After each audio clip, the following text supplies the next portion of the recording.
Now, just a quick reminder that you can support me through Stream Elements. It is completely optional, but your support allows me to keep making content such as buying new games and more. Nick, am I smart? No. Okay. Gee, Buzz! Gosh! Oh my goodness! I see what they do with the character design here with this lady. They just decided, all right, you know what? I don't know. I figure I might as well. I don't know why it just come to mind. I might as well ask Baby Hitler debate, because we're talking about babies, Nick. Baby Hitler debate. You gonna do it? You see Baby Hitler? You gonna take that? You gonna take the shot? Bless you. You know what? That's gonna be my answer. All right. Interpret that as you may. After I was infected by deadly flower blossoms.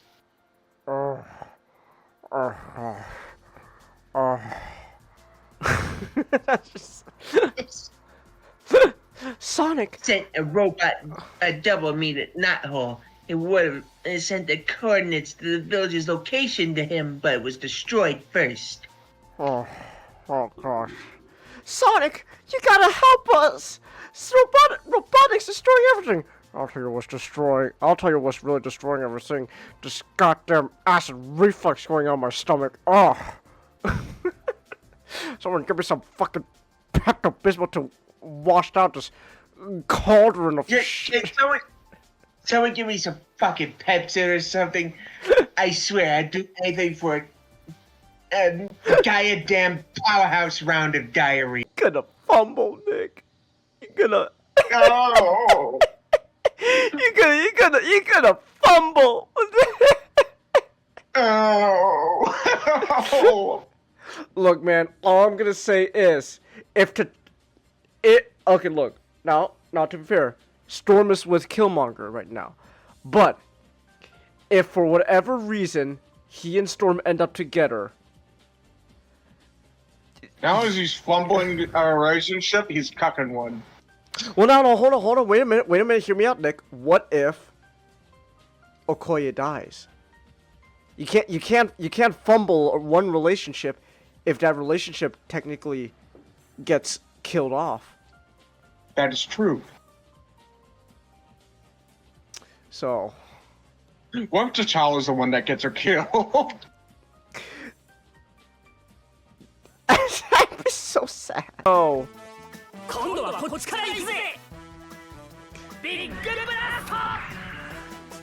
Oh my gosh, he's pulling his missile out!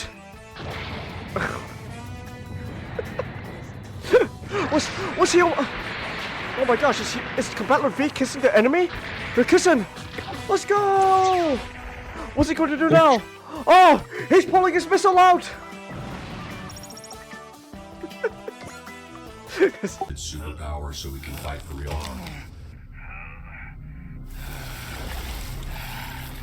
Oh! Hold on! There was a black brother! He really is pulling his cock out! He's pulling his cock out! So you got some kind of clever supervillain in there? You can call me toxic. Dude, it's fucking dangling like Quagmire! It's dangling like Quagmire, man! It's fucking P-push! That's... Oh my gosh. It's in front of me this whole time. Kuro raincoat. Kuro is black. Kuroiwa. I'm not reaching. I'm not reaching there. That's not a coincidence. Oh my gosh. It was in front of me this whole time. I'm a genius. I'm so smart. Oh my gosh. Nick, am I smart? No. Okay. Do you think I'm smart, not? Well, I do think you're a savant.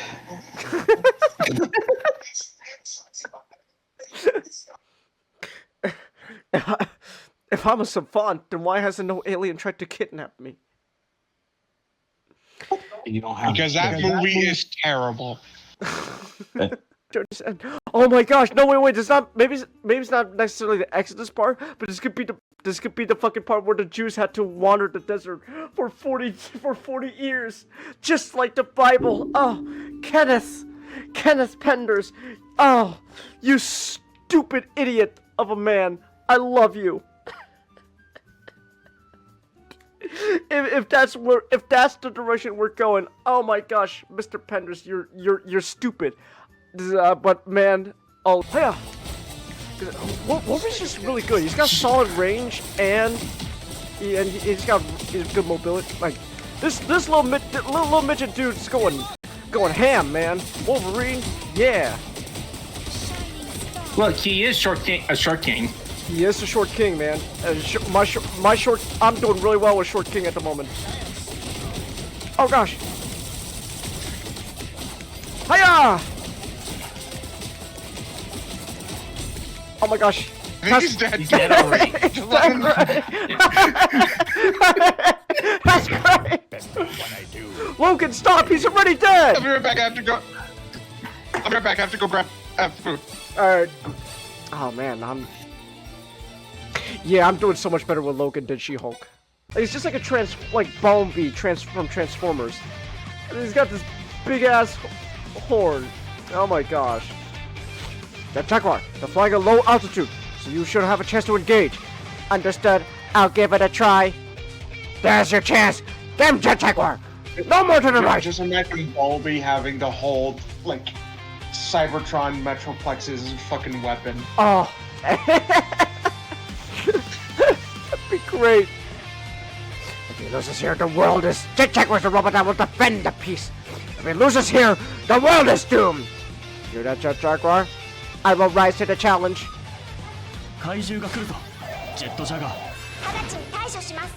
Oh! Oh, Jet Jaguar's got a really, like, childish voice. Okay. Okay, so Jet Jaguar's supposed to sound like a little kid. Like a fucking like toddler. Oh wait, the flamethrower? Oh my god. Yeah!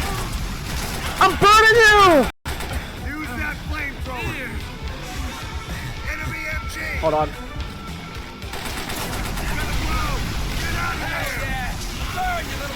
There we go. Well, I just burned a whole bunker full of people, Nick. Are you proud of me? I don't know if I should be proud of that.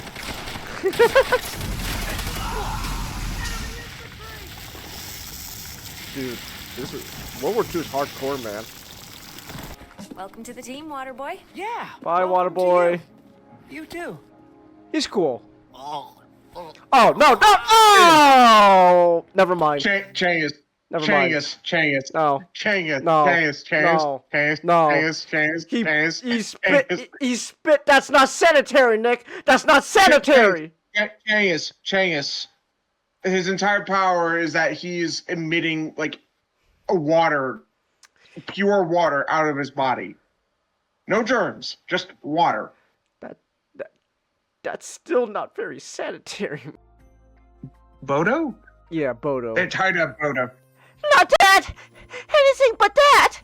Stop it! Stop! Oh. I don't like this. That's yeah, that's yeah, see, that's not drawn in quarter. I think I'd rather have that. I'd rather have draw and quarter. At least. All right. Oh, after a great start. We're starting right off the bat with them booing them off the stage. Let's go! That's great. Yeah! Let's go! Yeah! Mentally destroy her! Woo! Could Naomi be right about Fang? Did I really do this? Yes. Yes. Oh no, you bastard! Okay. You're gonna learn new characters and you're gonna like. No, I like what I have one character and I'm good at it. Why change? I call dibs on Wolverine for the rest of the game. Why change what's good? Why change when you have a good thing going? That's silly. If you're good at something, you stick with it. I'm good at Wolverine. I want to stick with him. The game all about variety. I don't care about variety. Explore. That's not how I play. Try new things and like it. No, no. Last time I tried new things, Last time I tried new things, Well, if I want to do Wolverine at some point. Well, okay, Yeah, I think. Hey Nick, you want to try out Wolverine? Yeah, I'll try Wolverine next time. Alright, fine. Fuck it. I'll try Black Here you Panther. go. My gosh. I was tracking battle extra movement of arms and ammunition around the world. That led me to an arms deal that's supposed to be happening here. That's right, Quatre. The world is calling for war, and I'm part of that flow. Oofay. Alright, here we go. I'm unmuting for the YouTube people. Whoever's watching this on YouTube. Because no one's really here. Damn. I guess no one really cares about Adventures of Tintin. That makes me sad. That makes me a little disappointed. No one wants to hear me talk about a really good animated movie. Man, I guess I have to find like the next big, topical thing that everyone's would know. I don't know. You know what? Next week I'll talk about fucking Amazing Digital Circus fans and their immaturity. There we go. That's topical. And it's like, oh man, yeah. But no, instead They want us to pay. They want us to pay for stuff. oh my gosh, I can't believe it. Comet, can you believe that we have to give money to support the Amazing Digital Circus? You mean the animation's not free? Oh gosh. Oh my goodness. Oh. Anyways, I'm gonna assume we sound good. Everything looks good on OBS, I assume. So. Alright. But yeah, can you believe it? We gotta. Can you believe it, Comet? Like when Gooseworks tells the fans, can you just kindly ask your movie theaters to see if they can, hold a showing of the Amazing Digital Circus finale? That's apparently like the equivalent of like going, oh my goodness, I can't believe it. She's scamming us. Oh my gosh. Oh, and don't forget, of course, no one in the age of 2026, no one can make some, little minor edgy joke back from like 2010s. That's not allowed. No matter how old your tweet is, no matter how much you grow as a person, it will always come back to haunt you. Was that a slightly edgy tweet? A slightly edgy joke? Oh my gosh, it's racist. Oh goodness, it hurts too much, Comet. We gotta cancel the Amazing Digital Circus. Oh, it's too much. My heart can't take it. Don't you know, changes? Don't you know, change the exact same person 5 years ago as you are now. Oh my gosh, no one can grow and change as a person. Oh no, what a shame. Also, if you do one thing, there's no forgiveness. Exactly. Oh, Ray! I saw that on Twitter. Yes! People are straight up being racist towards black people because black people are straight up going, that's just a stupid, edgy joke. That's what she said. What Gooseworks said isn't racist. And then you got all these people coming out of woodworks going, maybe you, as a black person, should not be able to speak for black people. It's like, wow. Amazing. Absolutely amazing. Wait, so wait. Wait, so this thing, you as a... Gooseworks didn't say it, Michael Kovac did? No, Ray, you don't understand. Just because Michael Kovac did it, Gooseworks is accountable because she's the creator of the Amazing Digital Circus. Don't you know? Anyone that does anything minorly, like, edgy related to the show all falls on her. She's responsible for everything. She's God, Ray. She's God. She's like Jesus Christ. She takes responsibility. She's accountable for all the sins of her, voice act co-workers and all that. We got crucify her. Don't you know, Ray? My goodness, you know what, Ray? You clearly don't get it. So you know what? As a non-black person, right? I'm not black, so as a non-black person, Ray, I'm gonna tell you, Mr. Black person, to not say anything. Because clearly, I, the non-black person, know better than you, Ray, the black person. Oh, hey, Mashtik. How you doing? What the fuck did I just walk into? We're talking about people on Twitter being racist towards black people.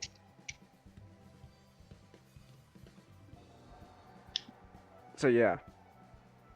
How you been? How's it going for you? You alright? Yeah. You need a slur for Asians, Ray? Zipperhead's right there, man! I'm telling you, bring that back! It's such a creative, slur. Because, the whole idea is, Korean War and all that, the tires went over the, the soldiers' heads. It's not for all Asians. It's just for you gooks. Oh, true. That's right. That's right. Gook is a... we gotta bring Gook back. As a Korean, I can say that word. I can say that. Just like how black people can say the As a white N-word. person, I can say that word as well. And not care. No, you can't, Mashtik. How dare you? My gosh, you're so insensitive. Oh, such an insensitive person you are. My goodness, I can't believe it. Okay. I know. Target practice. Wait, Najano, are you having a problem with your mics? Is everything alright on your end, Najano? I was waiting to see how long it takes for you to notice me. No, I noticed you jumping in, but you were deafened for a bit, so I didn't notice. So I didn't notice, and then I saw I was trying to get a drink. Oh, okay.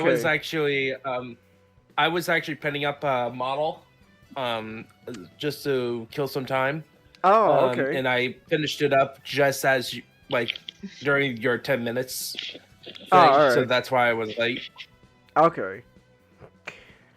If I was Japanese, you'd try Rice Krispie, Ray. Ooh, Rice Krispie. That sounds like now that's a creative racial slur. It doesn't no racial slur I think is gonna have the same punch and weight as the N-word, but I gotta say, Rice Krispie, that's creative. That's well, because the N-word is just like a deformation of the word for black. Yeah, you take the Spanish word for black, which is not the N-word. Twitter.com. It's not the same thing as the N-word, but then they took that. And then you just give it a southern accent. Yeah, and then and then eventually over time it evolved into the N-word as we know it. Men were racist toward our friends, right? Men, we know how to be friends. Oh my goodness. But oh, excuse me. Yeah. Anyways, I don't know if you were there, Najal, to hear me go on that big, amazing digital circus tangent. I only enough about only the ending part of it. Oh, okay. But not what was going on. I had to get it from context clues. It's literally just a voice actor made an edgy joke, it wasn't even that racist. The whole point, the joke was he said nega, N-E-G-A, negative, and how that's when I talked about when during the water warmer where I went the nega Amazon. The nega Amazons, but then because Yeah. the at least the vocal fan base on social media for the Amazing Digital Circus is filled with a bunch of fucking troglodyte children. They immediately thought, "Oh my gosh, he said the N-word!" Ah, and then somehow because of that, the creator of the show is responsible for the actions of a voice actor. It's like edgy joke from like 2010 from the late 2010s. So. You know, they probably won't. Their minds were probably blown by the awesome villain known as the Nigga Chin. Exactly. Oh man, they're probably like the whole point of the edgy joke was the fact that if you say the word nega really fast, it can really fast in the sentence, it could potentially sound like you're saying the N-word, but you're not. But because of that, and they joked about it, and the whole point they were joking like oh man, almost sounded like I said the N-word right there, and then people were like, oh, so you said the N-word! Oh my gosh, crucify him! So, because if only he was a Japanese, if only he was a Japanese VTuber, he would have been saved. Exactly. If he was a Japanese cute anime girl, then people would be okay with it. But no. So. Omega ground instead of fallback and go. Hello? Okay. Yes? Can you hear us, Comet? I'll be right back. Uh-oh. Oh, we lost Comet. Oh, wait. Comet?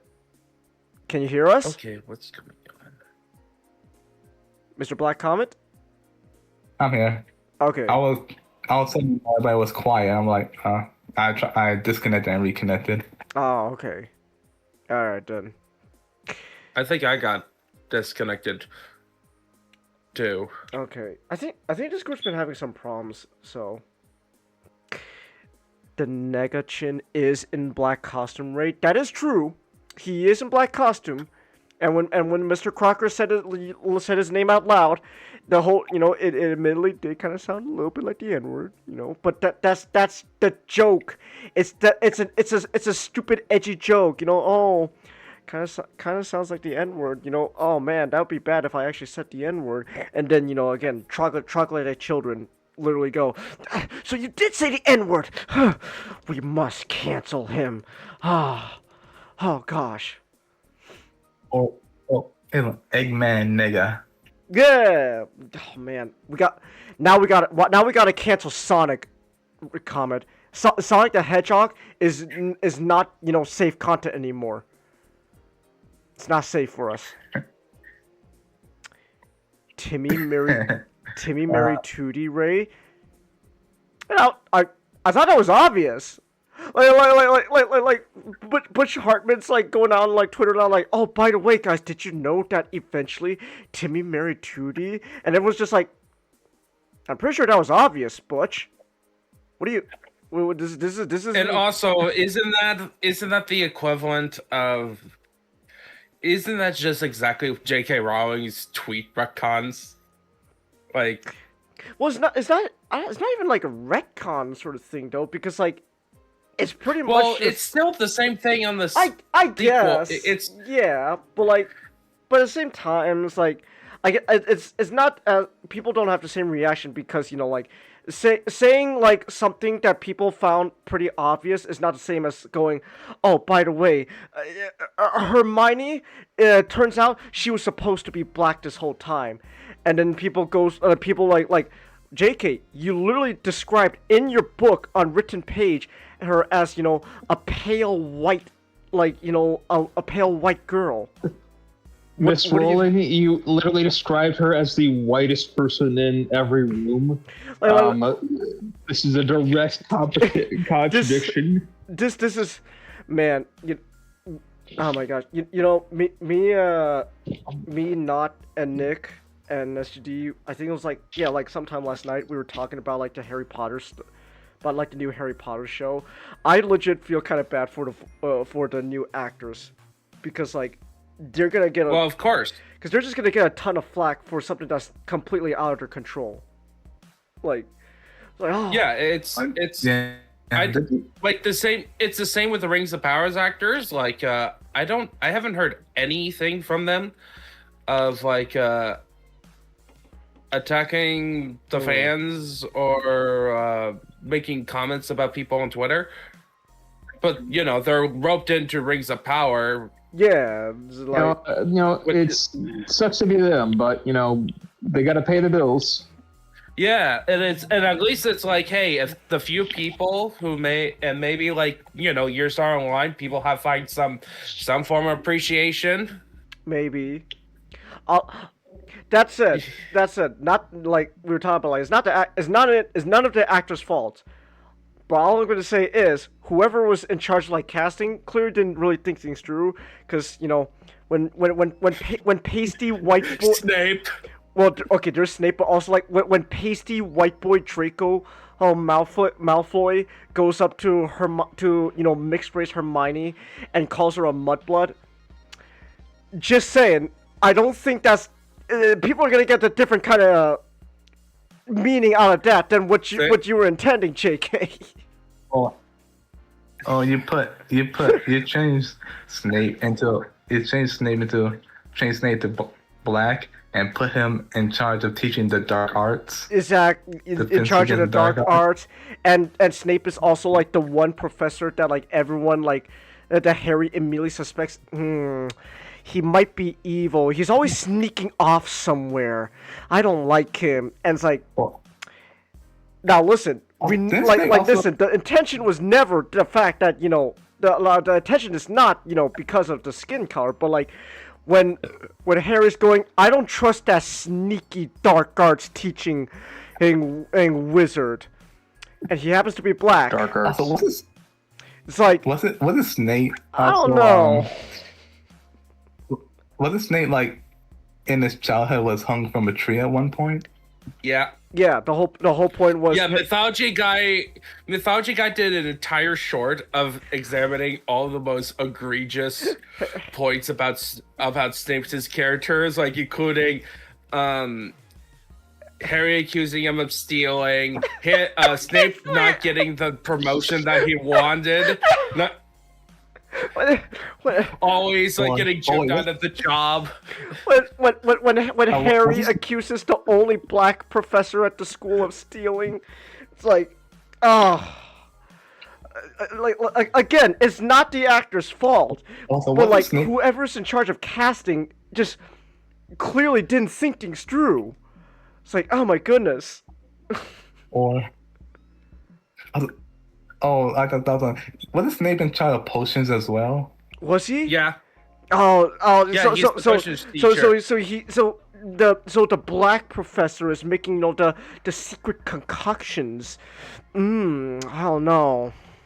Something suspicious about that. Also, he has a tattoo that he got as a teenager. Yeah, as a teenager. It's like, yeah. Clearly, the casting director did not think things through. Or whoever was in charge of the casting, etc. Clearly, some people higher up in this food chain of production did not think anything through. Cause man, everybody thinks a black professor is suspicious, right? Cause Ray, don't you know Professor Snape? He's the one who's always sneaking off into off places and all that. He's making these weird potion concoctions, and the fact that he's also a mudblood too. He's the half-blood prince. I don't know, Ray. It's like, yeah, someone did not think this through. I'll be right back. I gotta close my door real quick. Oh, okay. All right, man. Oh, let me take a sip of my ginger ale.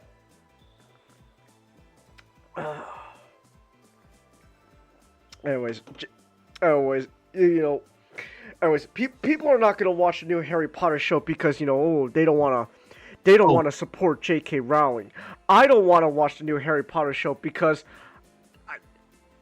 I just don't give a shit. I really just don't really care about it. So Oh man, I just thought of something. What? Snape used to be part of a gang. What? Oh yeah! Oh my gosh! It just keeps getting worse. It just keeps getting worse with Snape. It's like, He got a tattoo. He got a tattoo, a gang tattoo. it just and keeps also getting worse. and also the tattoo acts every time Voldemort wants them. Oh, true. So it could also be a slave yes. brand. Yes. Oh, it's a slave brand. Well, Oh my gosh. So the black professor's got a tattoo that's like controls him. Oh, yeah, no, they really did not think the casting choice through at all. And also, I'm gonna assume that they're gonna cast Voldemort as white. If Voldemort's white, Saving back room. hold on, let me see. also, Voldemort is a woman now. That's pretty much that's pretty much the new Harry Potter show. Like, it's just, I don't know about the only black professor in the school. It's like, damn, oh my gosh. No one really thought that through. R.I.P. Alan Rickman. Yeah, but anyway, if Voldemort's white, then that means that that basically he's a black KKK member. He was. Oh, that's true. He's Snape is the Black Klansman. Oh, I should don't know if I actually don't know what the whole plot of Black Klansman is. I just wanted to use that word. Voldemort's gonna be a Karen. Oh, a white woman who controls the only black professor at the school. Oh, if that happens. Oh my goodness. And it would be funny if she either they do the Karen haircut or she looks like J.K. Rowling. Oh, if they make Voldemort look like J.K. Rowling, that would actually be really funny. I'm not gonna lie. Yeah, it's just like, oh man, you're spiteful to even the author of the book. Like, I always rip Alan Rickman. I didn't even know he was sick. No, I just need to make that quick. I just need to make that quick Norm Macdonald joke.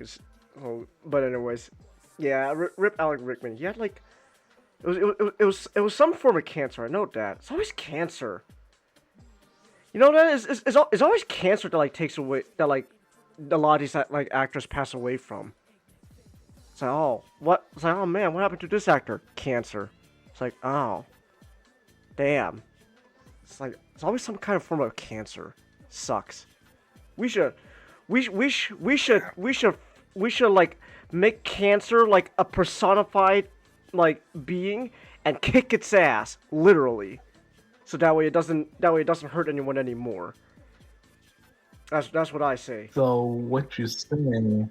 We should find the cancer devil. We and have Chainsaw Man eat him. Exactly. You know, I know you're trying to do a segue, and you're just no. You guys are just failing. I didn't even realize we're doing a segue. I was just making a joke about cancer. He just said I just said cancer personify. I was trying to make a Chainsaw Man joke. All right, fine. You know what? What was it? I got my limited knowledge of Warhammer lore. We got to find like whoever like the chaos god of cancer is, and then we got kick his ass. Come on, let's just start. You don't need to make a segue for everything. Okay. We got beat Nurgle's ass. Did you beat Nurgle's ass today, Ninjato? No, he doesn't. He didn't show up. Oh, well then never mind. Then what? Because it's not a video. You mean you can't beat Nurgle's ass in the miniature game? What's the point then? No, he's a god. He's not a model. Like, Why don't they make a Nurgle model? One, it would break the lore aspects. He's a. You get the closest thing you get is the greater demons hero. Yeah. What was the greater demon? It's the great unclean one. Go. And plus, knowing it'll probably cost an arm, a leg, and 2 legs. Yeah, and also it would just be completely unwieldy to make it like more powerful. It would wreck the balance, and either he's gonna be way too expensive to use on the battlefield, so you're basically just buying something to paint, or B, it's gonna be super broken that they're gonna jack up the points that would make it unplayable. And then, not to mention, is just the idea that you get to kill the god of chaos, which streaming back room. Remember this guy? You fought him in Oh yeah. Bolter. Yeah, that Yeah, asshole. He's the top Nurgle guy. You know, Nigella, I just thought when you talk about that, I was thinking more literal, as in like the model is so big. Well, like yeah, it's well, like he takes up a whole table. Like you're pretty much painting a statue at that point. Yeah, exactly. Because the whole, you're not, because there's a chaos god. They're supposed to be basically the equivalent of like a Lovecraftian horror. Why can't you beat Cthulhu's ass then? The bigger ones. Wait, well, what's stopping them us from kicking their ass, huh? You know what? If I can't beat a chaos god, then what's the point of playing this miniature game? You gotta sell me on this, Ninjato. What can I do if I can't beat like a god's ass? Because the whole point of Warhammer Fantasy is not a pure power fantasy. Like, you are playing a general of an army. You're battling your fantasy army versus the opponent's fantasy army. Okay. It's not about you being Doomslayer and killing big demons. Well, can you in Age of Sigmar? No, even Age of Sigmar. We have Nagash on the table. It's not out of the realms of possibility that we have Nurgle on the table. But Nagash is like half your army. Yeah, it's literally half of your army, and they may change up based on rumors about 5th edition on that game. Can you at least fight? Can you at least have your army go up against an army of demons? Yeah. Well, then there you go. You should have just led with that. All right. Oh, you were the one that wanted to fight. When you say Nurgle, most people when they say only in the sentences like I play Nurgle or I'm battling a Nurgle army. But when you say, "Oh, go kill Nurgle," means the god. Well, I mean, the god, not the army. Well, I mean, there's that too. But like if I can't fight the dude himself, then I guess I'll just have to sell for the army. Yeah. Well, anyway, so Warhammer Fantasy is an army style, what is called rank and flank. So much like the Song of Ice and Fire miniatures game. That we played. Right. And so I just enjoy playing it. The rules are more complicated. There's a lot of special ability rules and keywords you have to remember to use properly, and you will forget about rules, and you will have to go through the rule book every so often just to confirm the precise order of things or what on that, like today I forgot a couple key rules about my Pegasus Knights because I played Bretonia today at a narrative event, and it had been my most successful one ever. I had one minor win, one major win, and one loss. Okay. Usually I was on the losing end. Oh, darn. Yeah, so I was happy about that.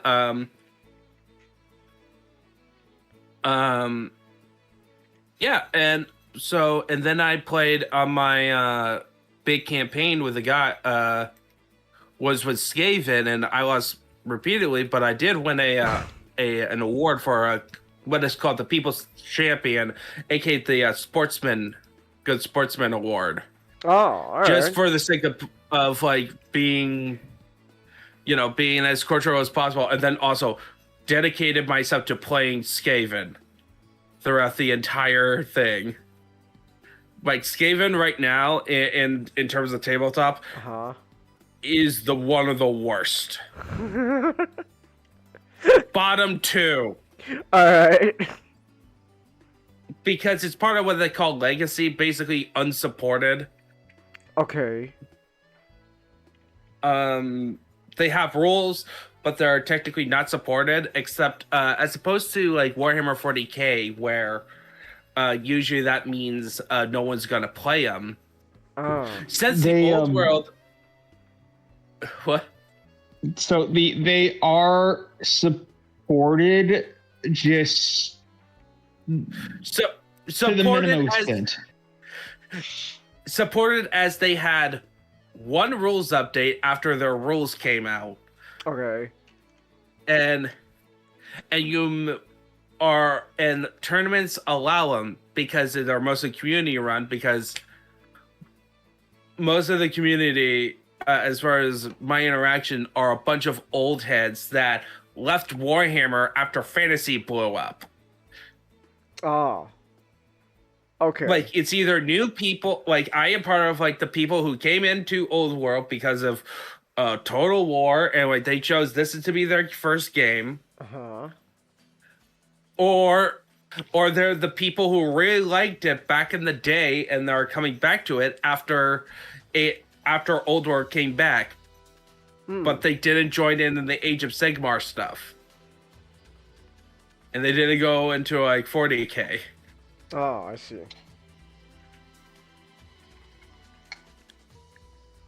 So, like, a bunch of them are big fans of a lot of the legacy armies. Like, right now, the most popular one in, like, the groups I'm in is vampire accounts. And I already did a big rant on that one on my...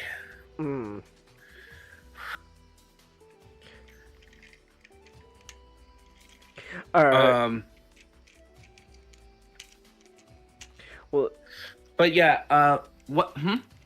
I guess I was saying, so what differentiates this game from like other like miniature games besides like setting and all that?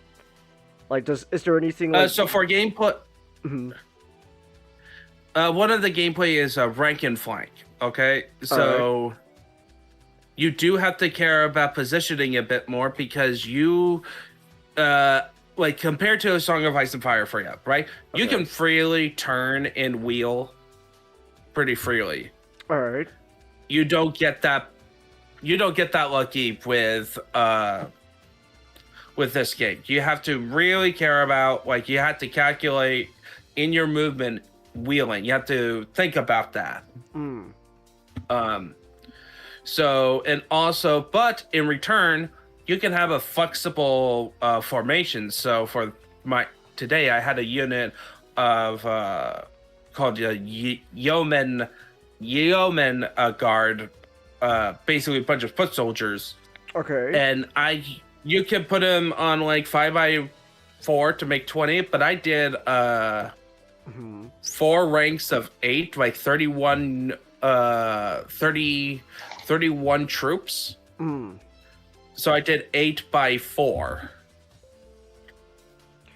because I put in 2 characters in there. All right. To make it extra strong. And then I would say also the variety, since it is an old game returning, you do have a bit more variety of units, especially depending on factions. And lots of dice rolling. A lot more dice rolling for everything. So you have, there's a lot of granularity, and like you can make your special character. You're not having to worry about, you're not having to go with, oh, I'm going to pick a named character in my army. So it just feels like your army is your own. You're making your own story. With your army a lot better than like some with like Song of Ice and Fire, for example, but even like Warhammer 40k, because Warhammer 40k kind of was going up, has went to more on competitive. They're trying to do that with 11th edition, trying to incorporate narrative, but I don't think it's gonna be as much as Old World, probably because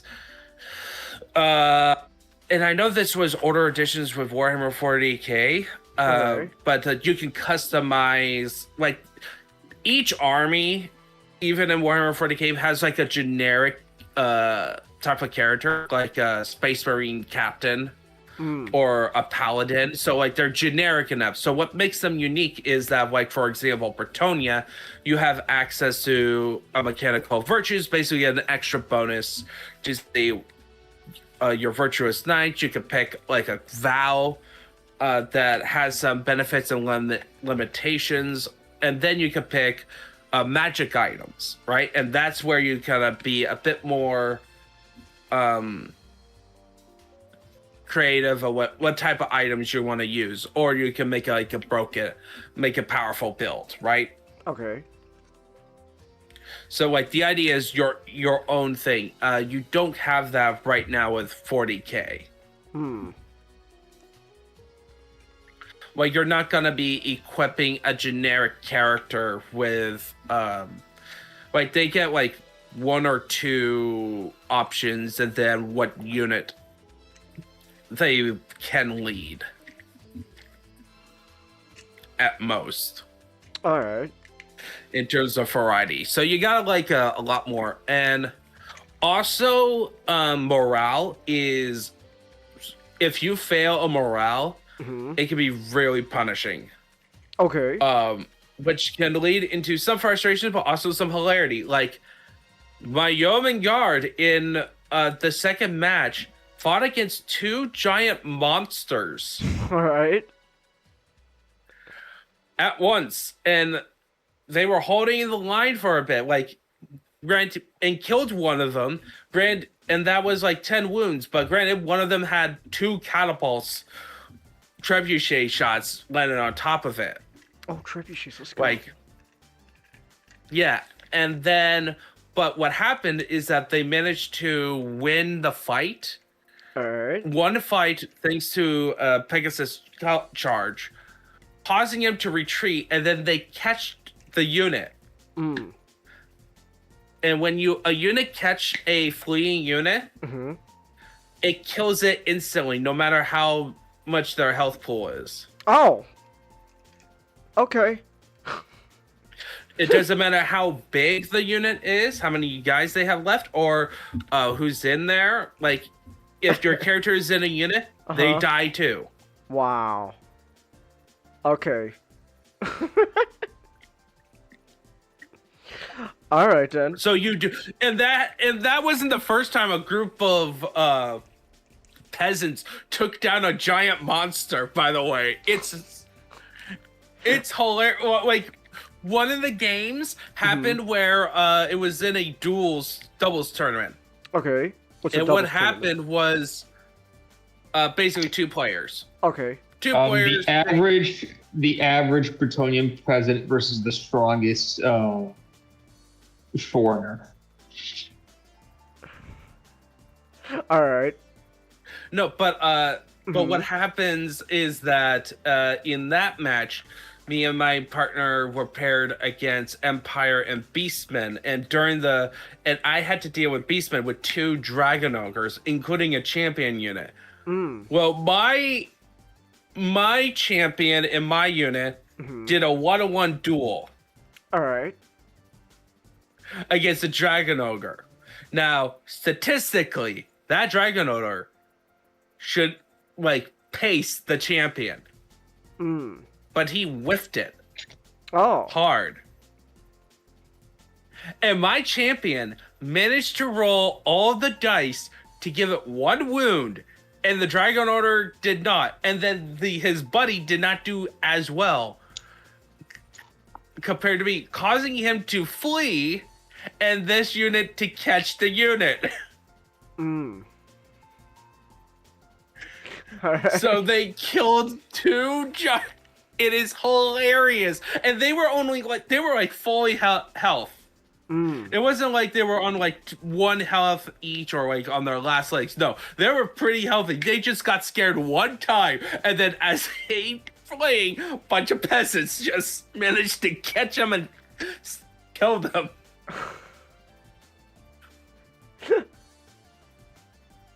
All right. And then you have stuff with magic where it can either work, not work, or it can explode. Yeah, you can blow your character up. Or if you're playing Skaven, it can explode, and then sometimes it does something for you. Not in this edition. They just have the simple black power table. So yeah, older edition. Yeah, that's the reason why they're one of the worst. Also, they are lots of points taxes. Like building a list for Skaven is very painful. There's a lot of point taxes. They are the units in comparison to other factions are overcosted for the role they play, and you can't do some of the Skaven shenanigans in previous editions that apparently made them broken.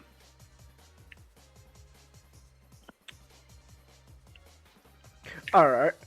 So everyone else is happy, but the Skaven players, aka me. But yeah, you continue to choose to play Skaven, so. Well, for that campaign, I'm playing my Bretonnian on my current narrative campaign. Oh. Playing Bretonians. Because I find fighting for the lady is a lot better. What better right now? Though the rattling guns are really good.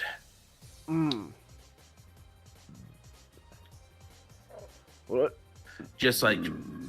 Oh, excuse me. Wow. Just shooting machine guns. Exactly. Just.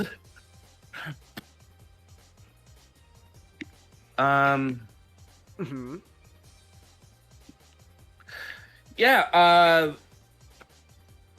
I just wanted to chat a bit about it. Warhammer the Old World is a very fun game to play. But it is expensive. You have to get it's an investment.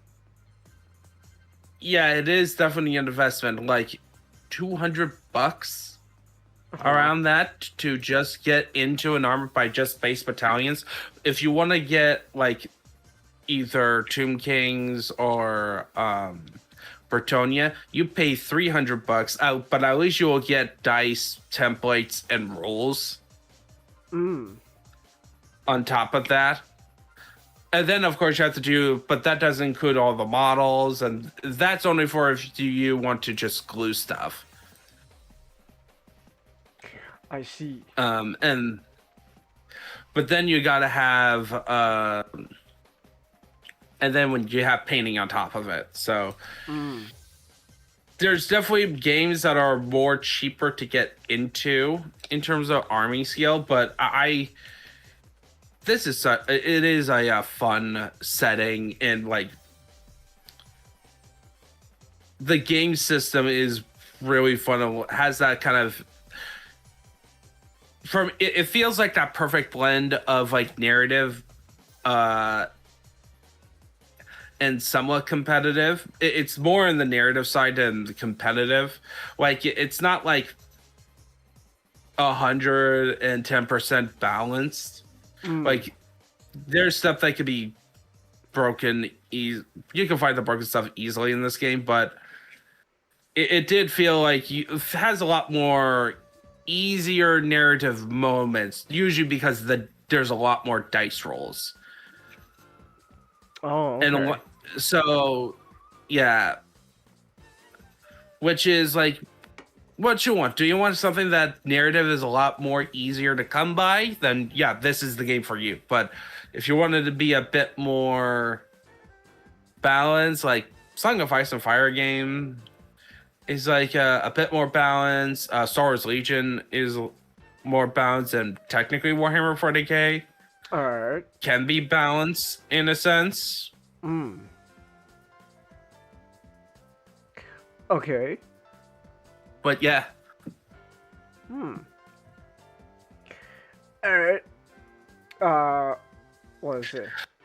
I guess I might as well ask if someone want to get into miniatures, would you recommend fantasy as like something to start off with, or is that not a good starting off point? I would ask him, what do you want to do with miniatures, right? Do you want to have, like, do you want to get into a game quickly? Or are you specifically wanting to play Warhammer Fantasy, right? It's like, what do you want to actually play and why? Like, do you want to like get into a game like because if you want to get in the game quickly and cheaply, then no, do not do Warhammer Fantasy. Do not do Warhammer the Old World. I do Warhammer. What? Just don't do Warhammer in general. Like, it's a lot of money. Well, yeah, but like, if you want to do Warhammer, like, honestly, the better bang for your buck. You either go with kill team if you just want skirmishers, and you just pick your kill teams, which I did, like, started out with, like, pick out models that are cool. Or if you want to do a bit more army scale, like, you can literally just go into Age of Sigmar and grab a spearhead, and you get a full army for the spearhead game mode. Okay. Which is about $160. 160. 170, which is like a bit cheaper than just grabbing a battalion box, and you have to either create your own character based on do kit bashing, or buy another 40 or 30 to get like a generic character to lead your army. I love how you say that you get in the battalion box. I like how you say that the over $100 thing is cheaper than another thing. Yeah. Warhammer is expensive. Warhammer's expensive. I'm reminded. Yeah.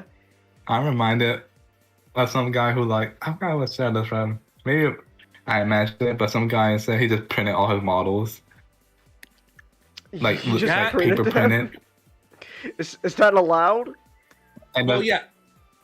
Well, not officially. Not officially. Not officially, and people, and you really don't.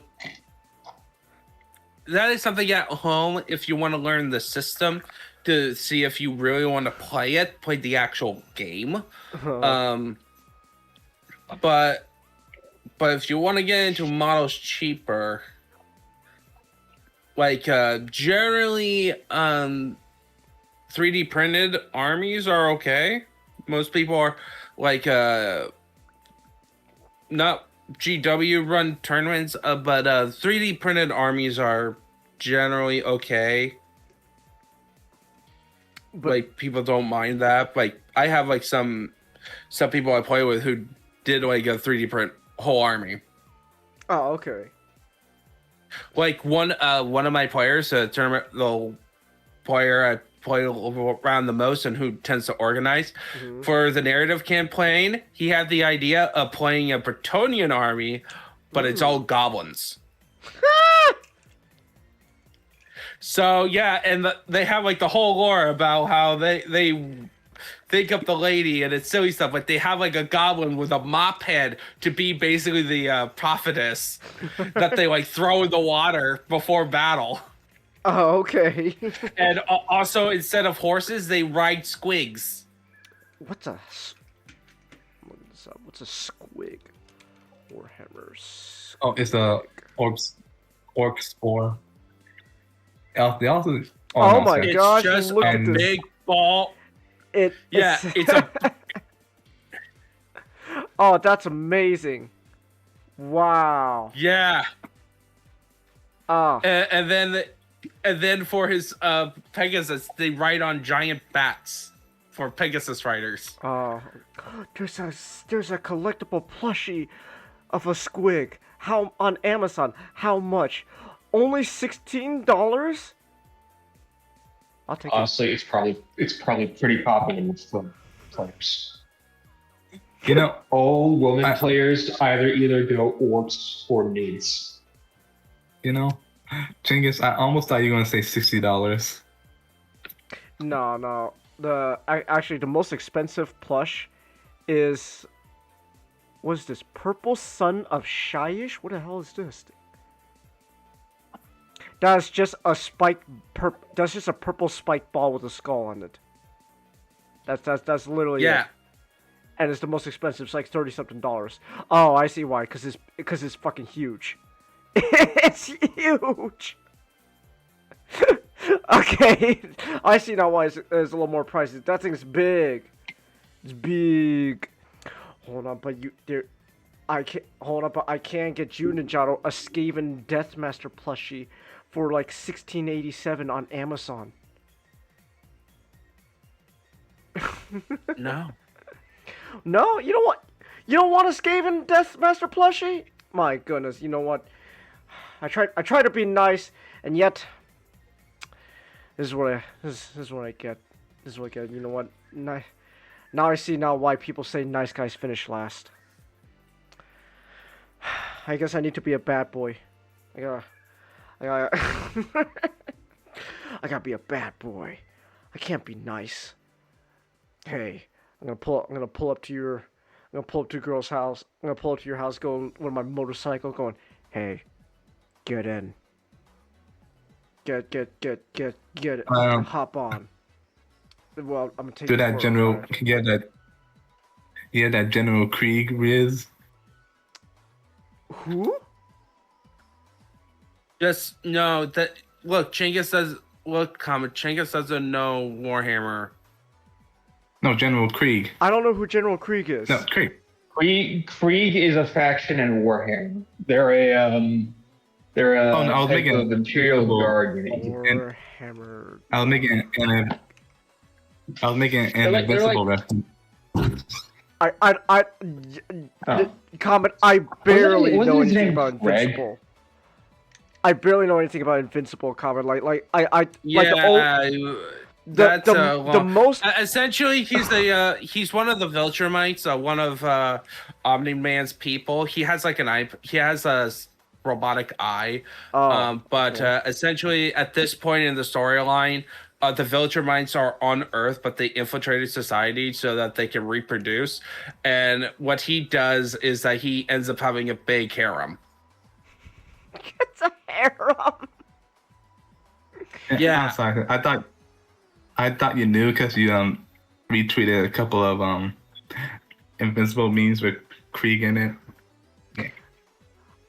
I didn't retweet any the only thing I like really retweeted of Invincible is like oh my gosh, it's Peter Cullen. I only know that Peter Cullen is like the old Viltrumite, and then like he killed Frank Welker.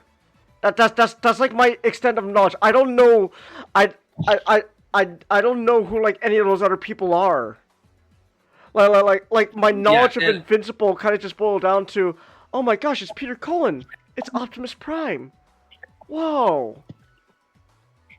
So like that's my only knowledge. Oh, and then also the fact that the Invincible fighting game, what's his name? What's that fucker's name? Seth Rogen is just using his stupid ass voice for that game, and it makes me really not like it. It's like oh, I'm Seth Rogen. Wait, bro, I'm voicing such and so character. And it's like, why are you doing that voice? Why are you doing that voice, Seth? I don't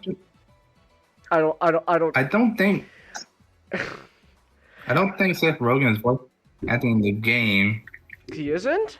Isn't he a voice actor in Invincible? No, I don't think he voiced acting Alan in the game.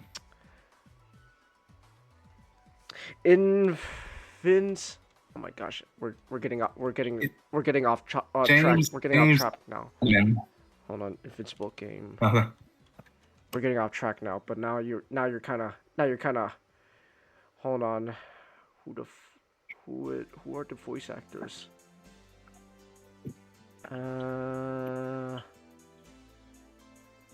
Where is it? James Adam. Okay, so it's not Seth Rogen. He does a really good Seth Rogen impression because he sounds just as annoying as Seth Rogen. Like he's doing the Seth Rogen voice. Dude, where's my weed? Where's my weed, bro? Where's my fucking weed? Like he's doing that. He's doing a really good impression of insufferable Seth Rogen. I'm not gonna lie, it makes me not want to play the game. I'm already not huge into fighting games, and I'm already not that big into Invincible. Besides, oh my gosh, it's Peter Cullen. But like that voice alone makes me mad because it just sounds like an annoying Seth Rogen. So yeah, I don't play just Alan alone. I don't really plan on ever picking up that Invincible fighting game. But you know what? What game you can pick up though? That's available right now. Yeah. You can do Resident Evil 4. Again, this is like this is like the third time. So I'm a bit tired right now. I'm gonna head to bed. So, all right. Have a good night, guys. Have a good night. Have fun talking about The Incredibles, Resident Evil, and Tintin is awesome. Tintin's a great. Go watch it. Go watch Tintin. Go watch Tintin. But, Resident Evil 4. Yeah, this is like the again. This is like the third time we were talking about this game. What's the occasion? What's the occasion, Mastic? What brings this game up again? Well, I played Resident Evil 9, and then it got me in the mood, so started up 4 again. All right. Well, I guess then, anything different that occurred this time? Like anything new you noticed or something you want to talk about?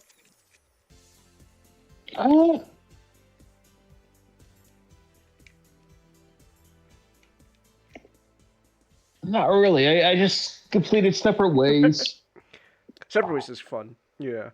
Well. Yeah, it's just really fun. Honestly, I'm gonna have to cut my thing short because I'm kind of tired myself. Okay. I don't really feel like talking about this stuff right now. Sorry. Oh. Well, but I've had 2 cents on it before, so go check them. Okay. Well, I guess here's a question that I want to ask. So, how would you compare the gameplay of Resident Evil 4 to like Requiem? It's better. It's better than Requiem, really? Okay. It's not even close. What? All right. What makes this Requiem game? isn't bad, but this game's. But when you play Requiem, it just doesn't hit that same spot as 4. Okay. Where they do a lot of the same stuff. But they recreate the combat system in a way that it just doesn't feel as satisfying as Resident Evil 4. At least the Leon Kennedy moments. Grace is Grace is just a different type of gameplay in general. Yeah, completely different. But yeah, Resident Evil 4 is like just one of the most fun games. Just to play it. Okay.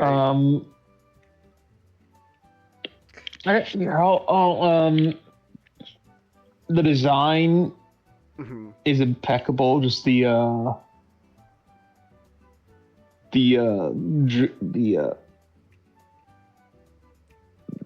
atmospheric Spanish mountainside village, and the castle. The alien's all right. It's not as good, but it's all right. All right. The villains are great. Separate, the DLC with Ada is good. The Ada costume in this has grown on me, especially since I noticed that. I don't know. I don't know why this pushed it over the edge, but noticing that she wasn't wearing pants and it was actually super thigh high boots, I was like, okay, that tips it over the edge. Okay. From a character design standpoint, it tips this over. It's enough sexy that it tips this over the edge to being right. I'm fine with this for being an Eden costume, rather than just being like a Monica ripoff. I never really had a problem with her costume. It was just more like her voice actress just did not really sound enthusiastic. I don't blame her. Like, I blame the voice director. Because if there's a good voice director, this wouldn't be a problem. It's actually really funny, actually, like, when it comes to like voice direction, because like I don't know what voice director they had for Resident Evil 4, but like someone's gotta give a raise to whoever was the voice director behind Requiem. Like they had that voice actress for Grace like legit like screaming her lungs off. It's like, damn, someone's gotta get a raise just for that. My gosh. I guess I want to say, is there like at least like one thing like replaying this game, is there at least still like one thing you like stand by that's like a genuine criticism when it comes to Resident Evil 4? Oh, that's so hard. Like literally everything.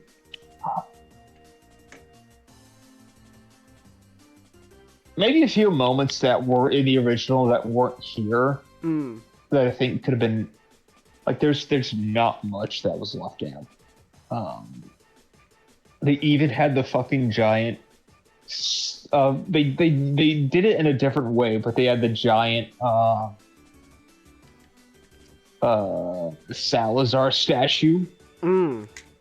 In the original, it like there was like a giant Salazar statue that would run at you, but in this one, it was the set piece where you're going up the stairs. You remember where it spewed out fire? Oh yeah.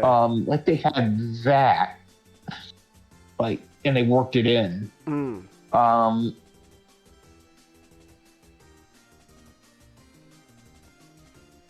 It's not too much. Like this is a near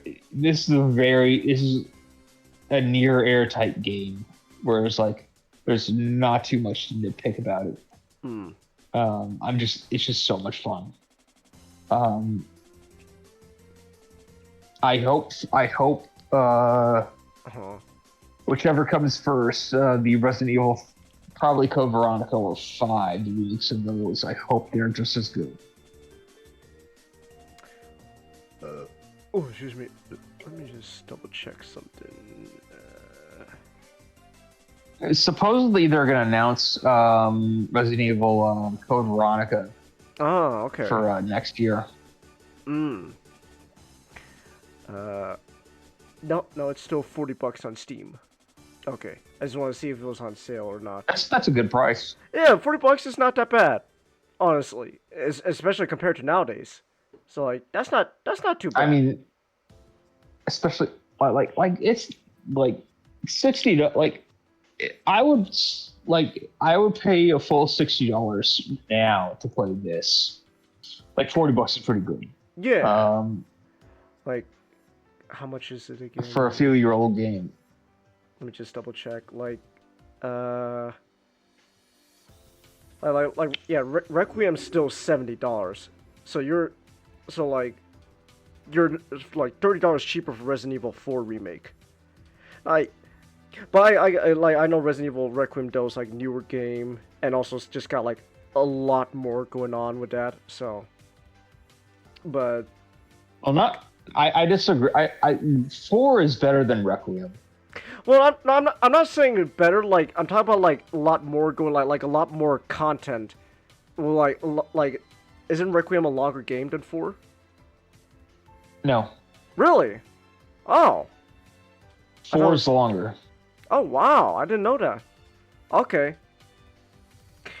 All right. Well, thank you, Capcom, for making Requiem $70. That's real cool. Ooh, but. Well, I mean, I hate it, but inflation. Thank you, thank the Fed for inflating the U.S. currency, so they have to put in $70.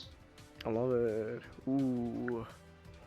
But yeah, Thank you, inflation. Ooh, I love it. Love it. But yeah, like for $40, you can just get Resident Evil 4, and then the Separate Ways DLC is like $10. So which is very good because it's yeah. It's like 6 hours, 7 hours. Oh yeah. Like $10 for the whole Separate Ways DLC is a steal. Honestly, that's really good offer. That's a really good offer. So honestly, if it was a lot of other companies, they would have just put up the Separate Ways at $70 itself. Oh, they charged like equal amount, at best. So the fact that you're pretty much getting like, essentially like another whole game for $10 is really good deal. Separate Ways is like a third the length, but that's still pretty long. You also have the Mercenaries. Oh yeah, that's which right. are probably going to put as many hours into it as either Separate Ways or the main game. And Mercenaries is free too, so like you free for free. You get Mercenaries. That's really good. So yeah, like does Requiem does Mercenaries mode in Requiem like come with it, or is that something you gotta buy? I don't think it has Mercenaries mode yet. It doesn't? Okay. Resident Evil 4's Mercenaries did not come out on launch either, so. Oh, okay. I see. That was a DLC that was added later on. Okay. Like Village's Mercenaries mode was a DLC. I haven't played that one. None of the other new games has had Mercenaries. All right then. Oh, I gotta cut my nails. Damn, these are long ass nails I got going on. Jeez, it's like cat claws. Gosh, I'm gonna end up being one of those. I'm gonna be one of those villagers at this point with these claws. Las plagas. But yeah. Gloria las plagas. Gloria las plagas. But yeah, Resident Evil 4 is still really fun. I agree. It's pretty good. So yeah, like I don't know. Like we've talked about this game like quite a lot already. So like, just go play Resident Evil 4. It's good. I think it's pretty good too. God, do you agree it's good? Comment. Do you like Resident Evil 4? Not. Yes, I do. And the best thing about, and especially with all the mods. The mods for Resident Evil 4. You know what? I know if I play Requiem, I gotta get that fucking Thomas the Tank Engine mod. I don't want to fight that giant spider as is. That's just a big no for me. Now if it's Thomas the Tank Engine, now we can talk. So we can talk if it's the train, but if it's the actual giant spider, no thank you. I'm good. I'm good there. So yeah, how you been, Not? How you doing? I'm doing good. Nice. How the movie business treating you, my man? That's been going well as also. Nice. Very cool. I'm glad the movie business is going well for you. But yeah, you know, speaking of movies though, we get to talk about some pretty good movies, like The Incredibles, which is still pretty dang good. That's a pretty dang good movie, Comet. What made you want to watch this movie again? What's the occasion? I just want to watch The Incredibles. I was thinking about funny is I was watching. I just randomly one day watched Jack Attacks. Oh yeah, Jack Attack.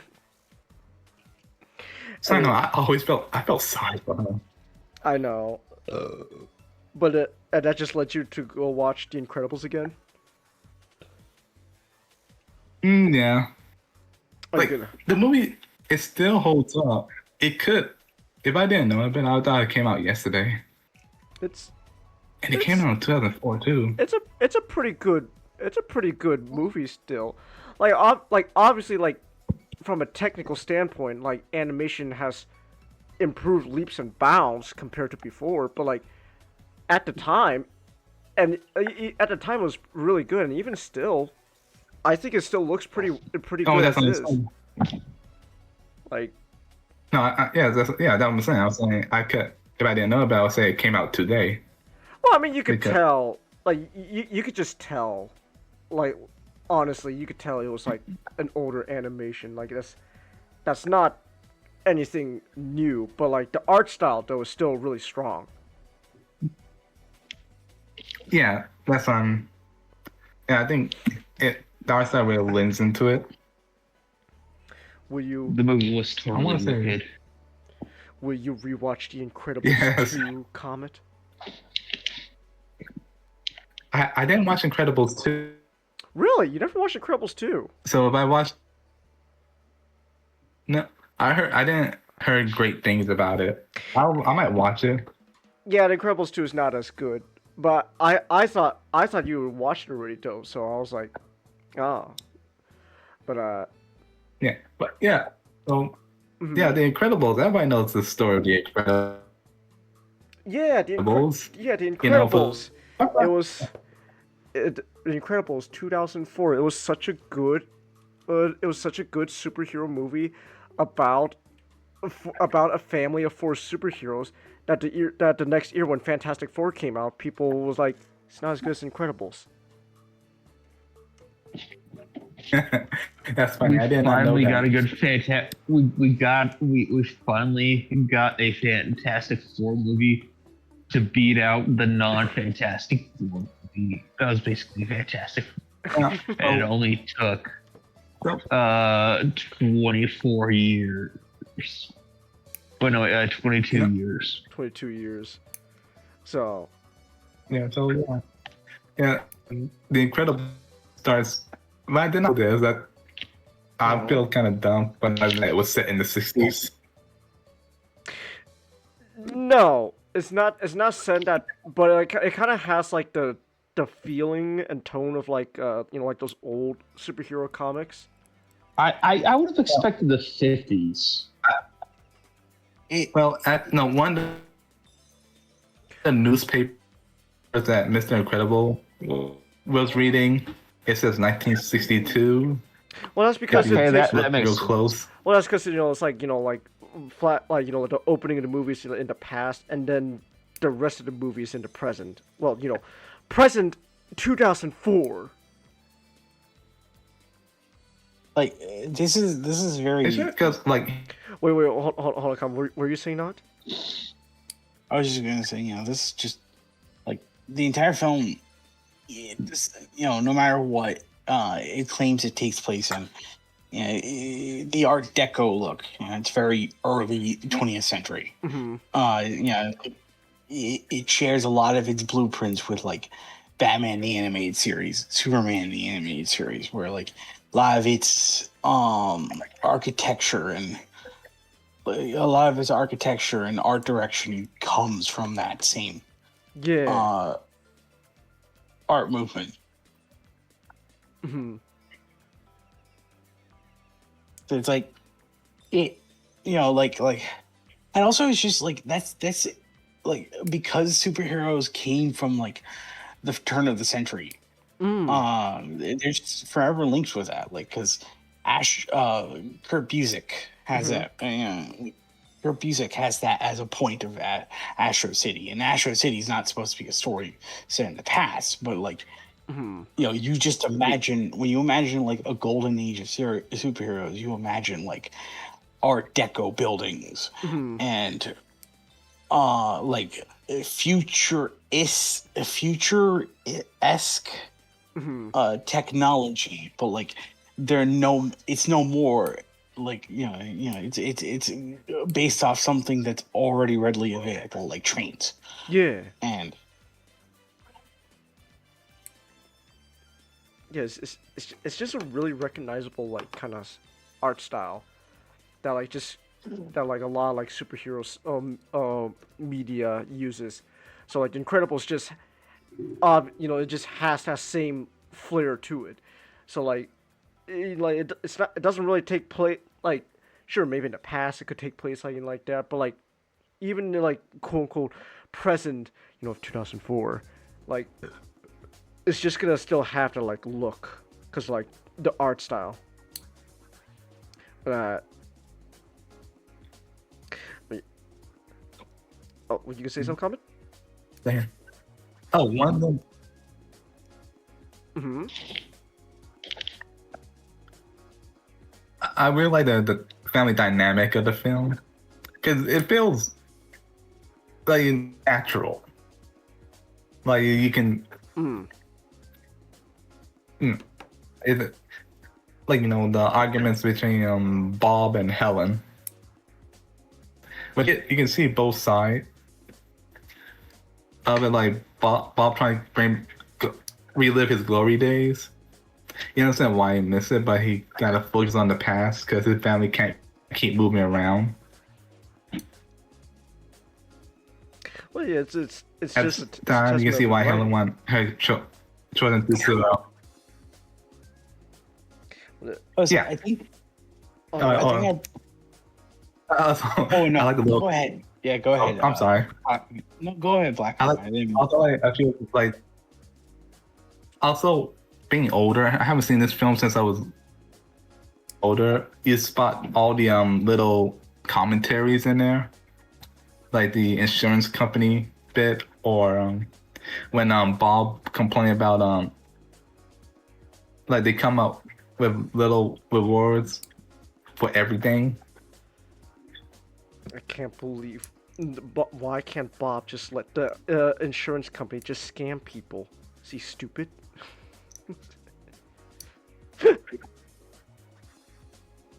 Why can't Bob understand that he has to listen to the lecture and not go out and save the mugging victim?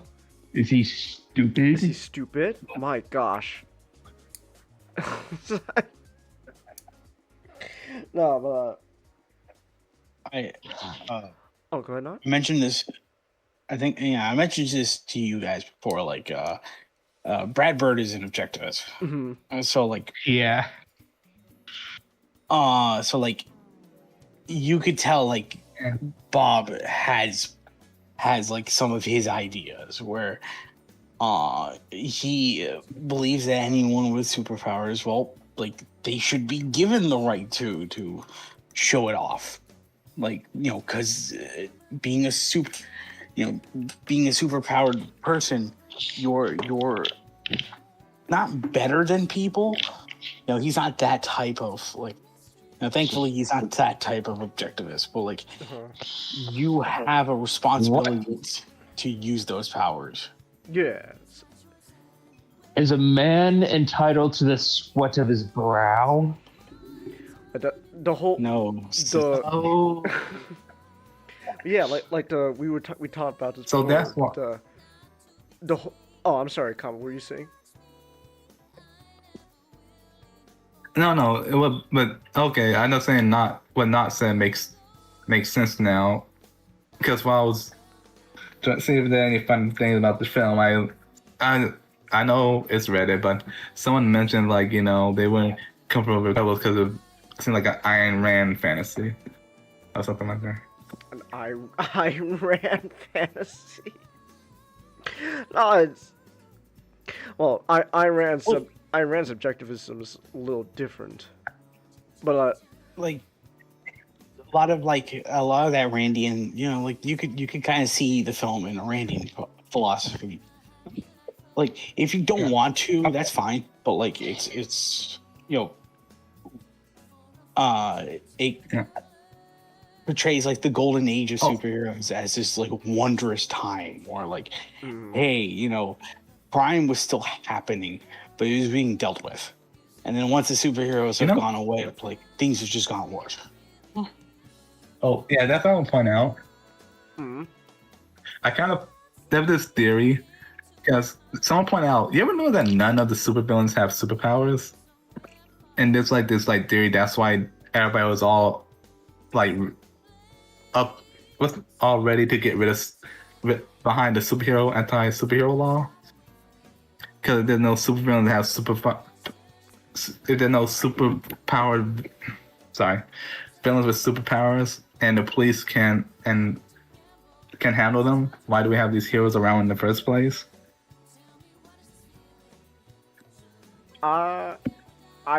That really wasn't something that like.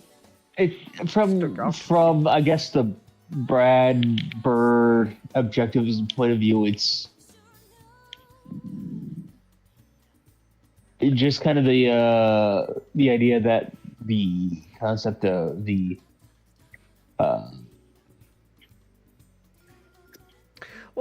talented people being held back by society, I guess.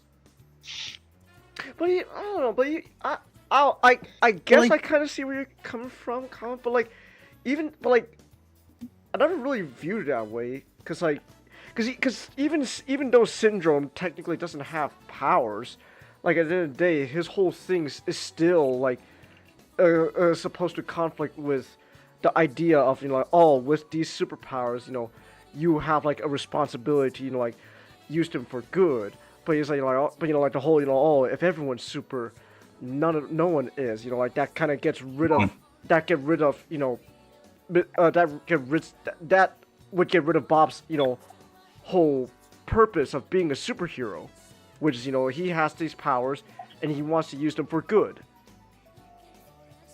Oh, you know, speaking of Syndrome and Bob, I didn't know this before, but I know that they kind of like mirror each other, like, yeah.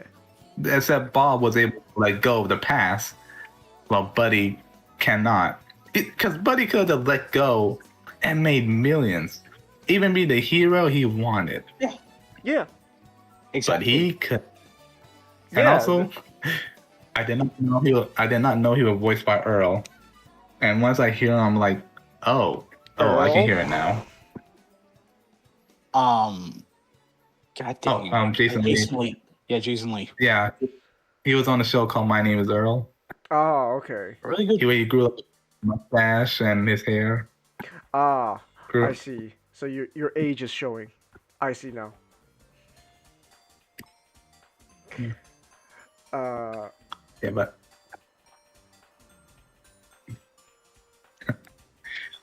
oh, he was in a bunch of Jay and Silent Bob stuff and Clerks. Okay. I see.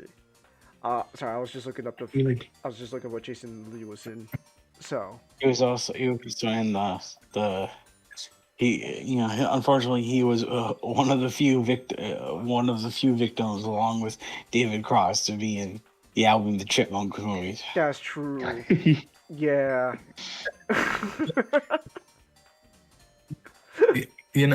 Also, The Incredibles is really dark. Because what do you mean by dark?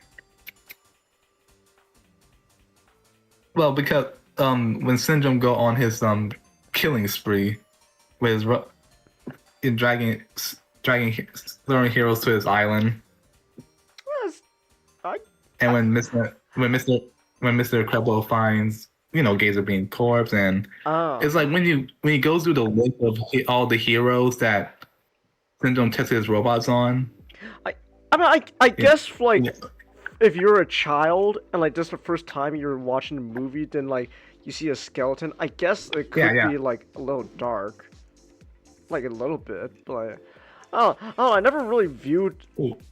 Maybe just because that type of stuff is like, maybe because I'm so desensitized to like stuff like that. And, like when I see like, oh, here's a kill list and a skeleton, like I don't really go. I think relatively compared to other like Disney, was it a Pixar movie? Yeah. It was a Pixar movie. Disney Pixar movie. Relatively compared to other Disney Pixar movies, it was a bit darker. Yeah, because once you think about it, Buddy was essentially a serial killer. Yeah.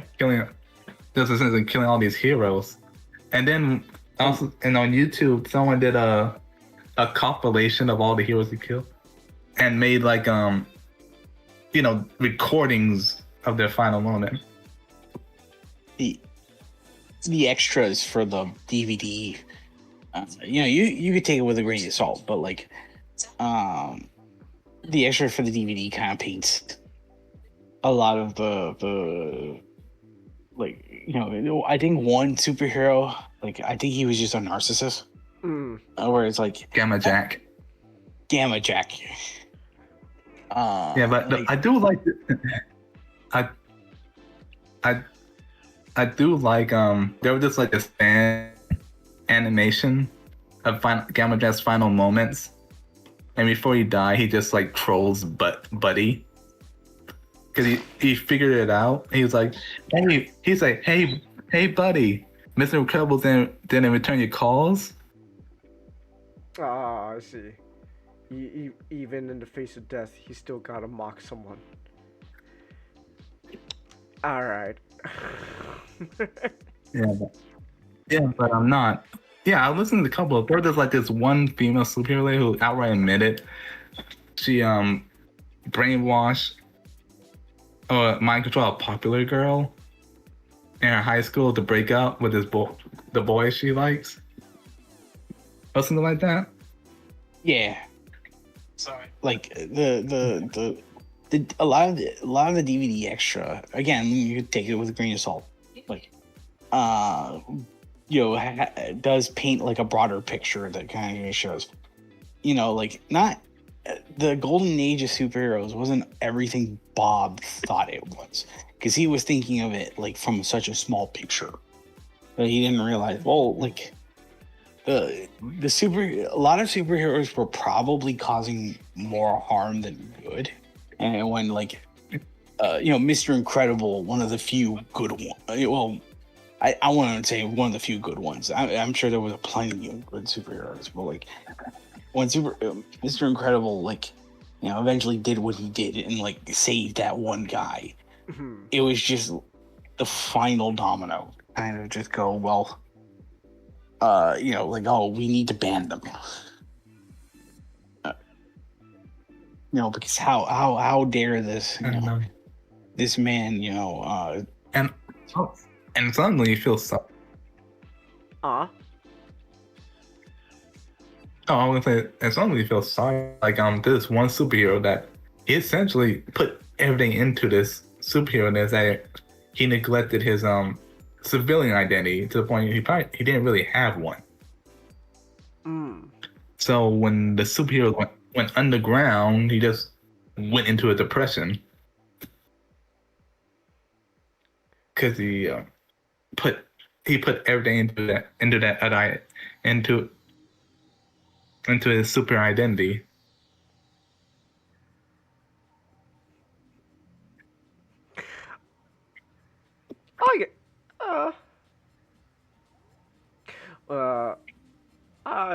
I guess. What is it? But what is it? No, but like, Incredibles is still a really good movie. Like, was. Well, I mean, is your topic come like what else was like and anything else like stick out to you particularly?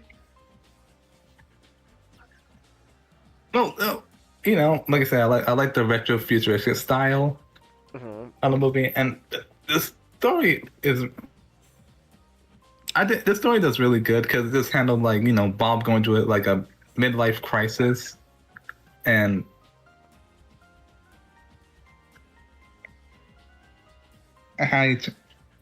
how like he learned to appreciate like just focus on the now and just appreciate what you have.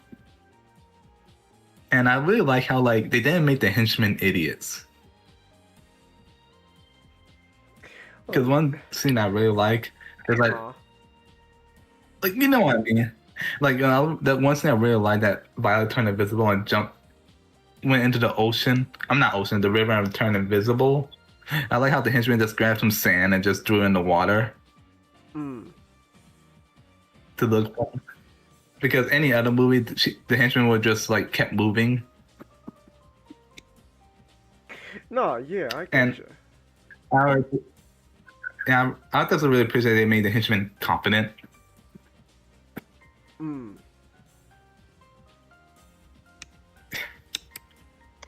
So yeah, like, it's just a really good movie. Just watch. Everyone should watch it at least once. Yeah, I like the Incredibles. Yeah, but I just kind of find it funny, like.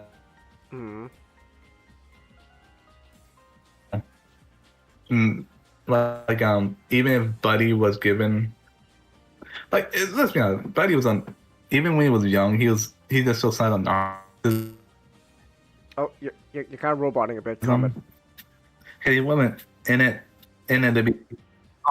He was still a bit of not. Buddy was even when he was young, he still a bit of narcissism because he wasn't in it to be in. He wasn't in it. Yeah, sorry, he didn't want to be a hero to do the right thing. He wanted to be a hero for the attention. Yeah.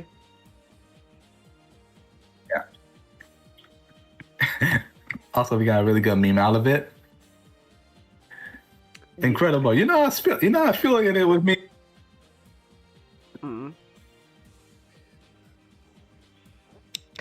So yeah, but let's see. That's one thing about syndrome. What was it? Yeah, but and he showed his true colors when his Omni mouth when he didn't have his you're remote anymore. Because like I'm sorry. That's weird. Let's see. Okay, got back on. I was saying, and he showed colors when he didn't have his not true colors. He showed his cowardness when he didn't have his Omni droid remote anymore. Because you think with that fancy suit, that'd be super strength, but he just.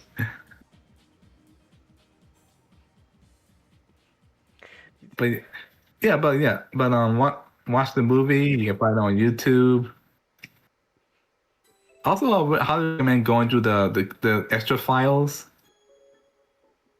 Oh, like the interview really good stuff. world. Yes. Yeah. Yeah. Now Yeah, but like, now you're gonna watch Incredibles 2 come. yeah, but damn it. Yeah, I'll do it.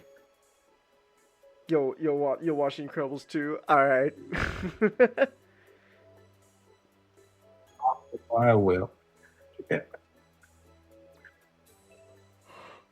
One day. Hey, maybe I'll play the Incredibles.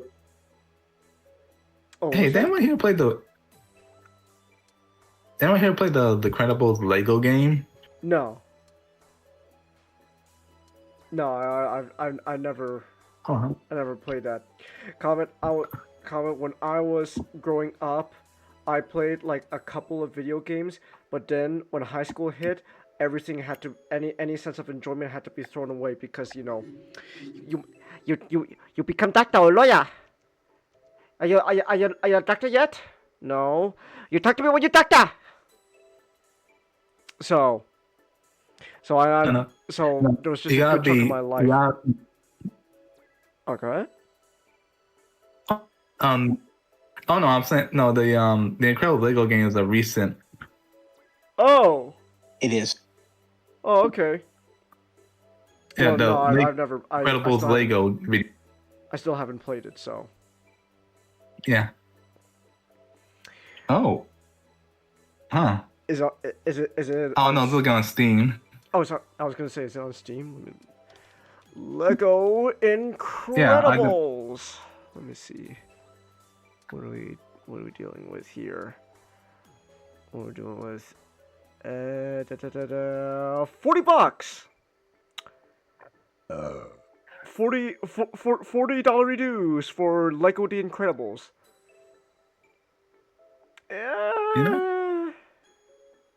You can never go wrong with Lego game. They always got a positive review. Except like I think like some of the newer Lego Star Wars ones, people didn't really jive with those. So. Oh, that reminds me. I still got. I know Nick still wants me to play. Oh, that reminds me. Oh, that reminds me. And I really like Edna Mole and The Incredibles. I feel like she would really hate scarves. I love Edna. She's great.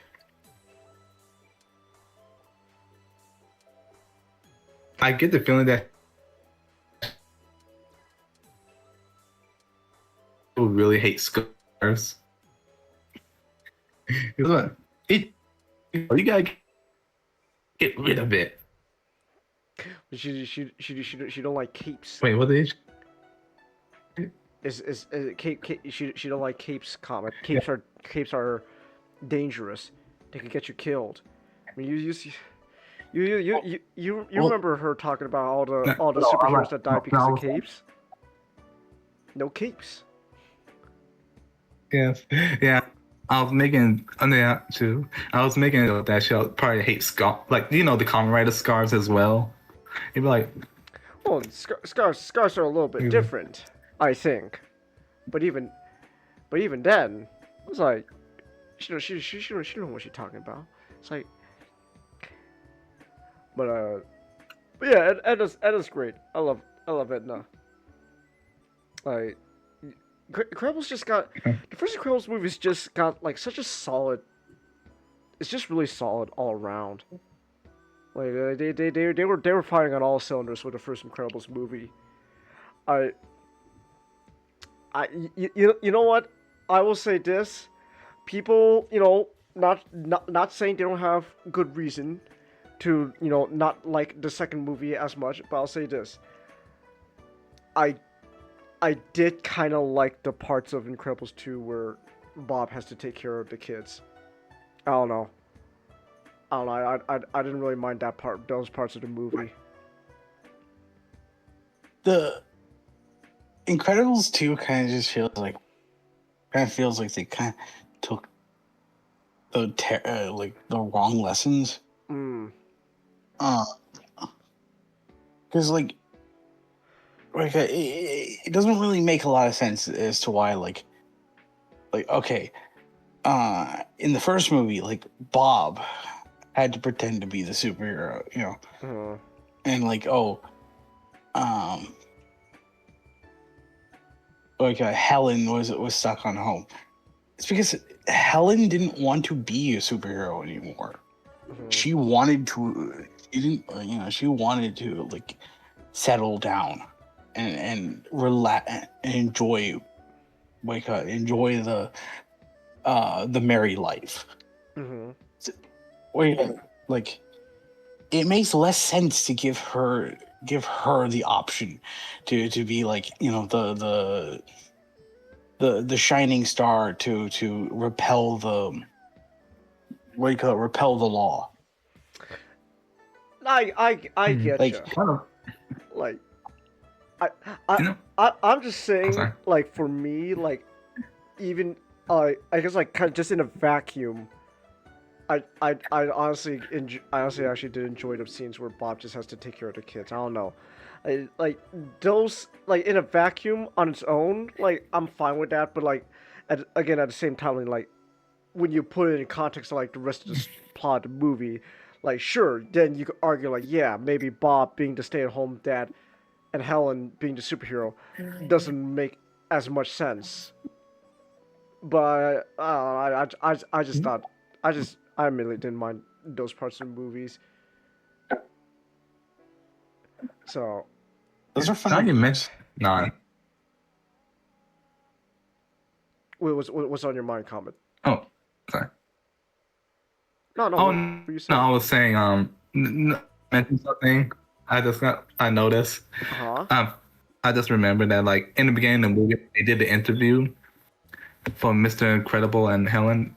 Like Mr. Incredible, like, you know, he want to settle down, raise a family. While Helen was, Elastigirl was like, no way, I'm at the top of my jam. Yeah,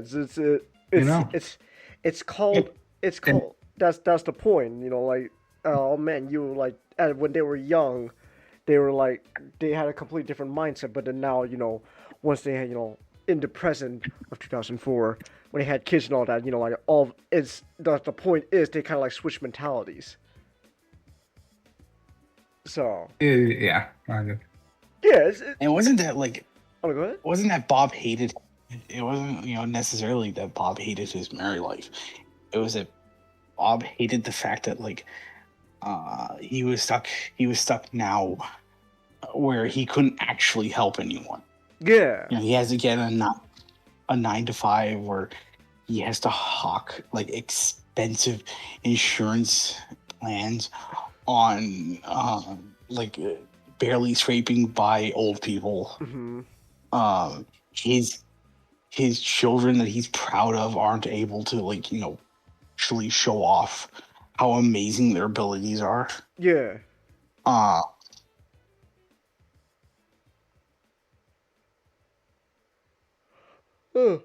just me. Just me. But yeah, but it is, but what you're saying though, kind of like that is the point. Like, that's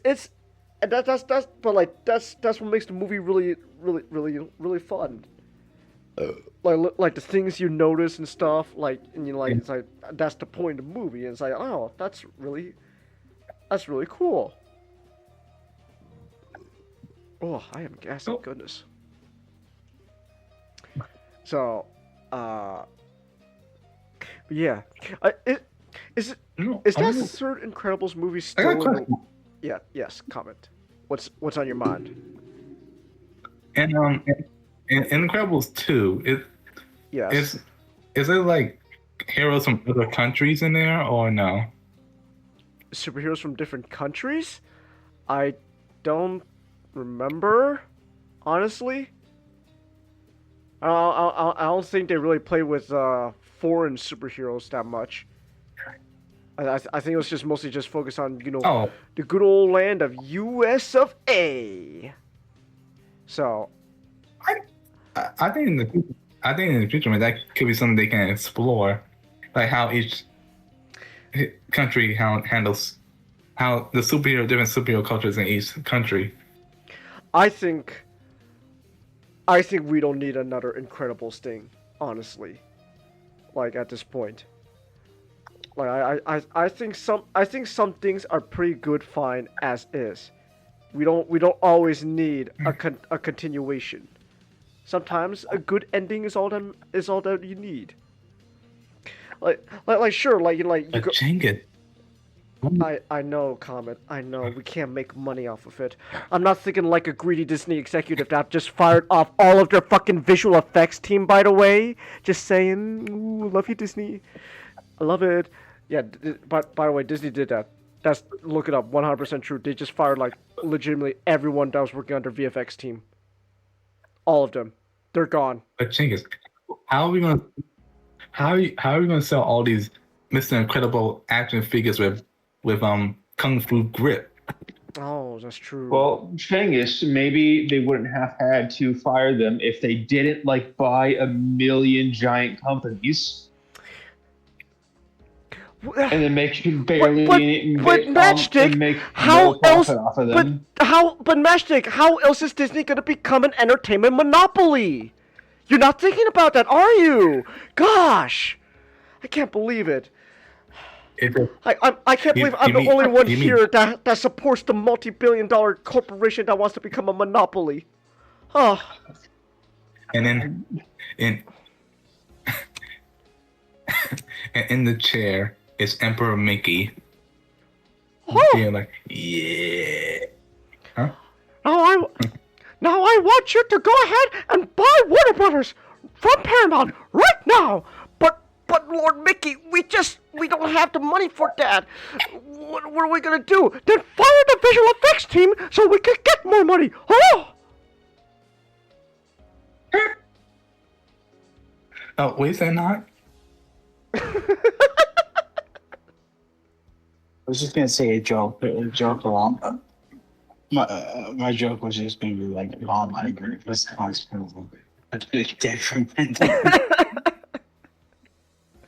detriment to the human." But did Mr. Iger betray the shareholders though, like Mr. Eisner?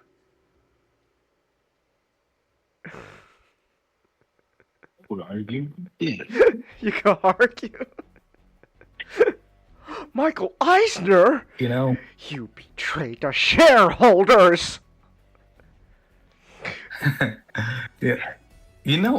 Chingus. I know who the next right. What rights Disney gonna buy next? What?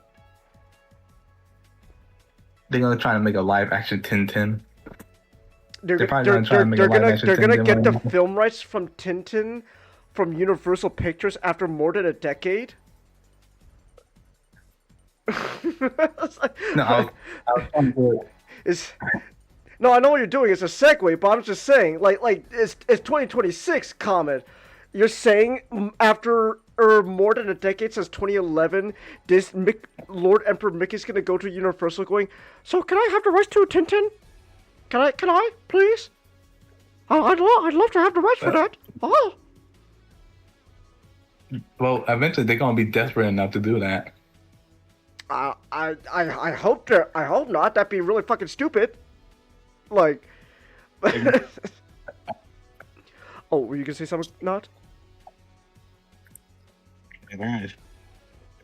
Peter Jackson's cold dead hands. You're gonna pry out of Peter Jackson's cold hands. That's the only thing he had left after Warner Brothers made him like ruin Middle Earth for him. After the third Hobbit movie comes out, it's like Spider-Man 2. It's like just Peter Jackson's just all mad, and Mopey's just, now all I have left is Adventures of Tintin.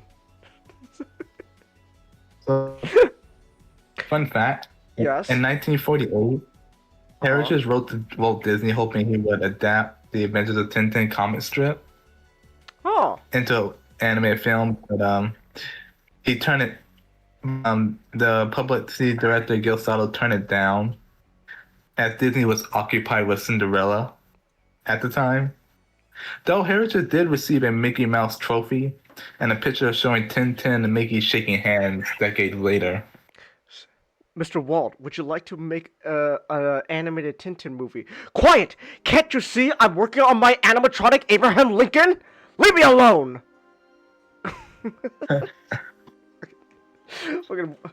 Man, Walt was just real quick. I'll get to talk about the movie, but man, Walt was just obsessed with that animatronic Abraham Lincoln. He really wanted that thing to make it work.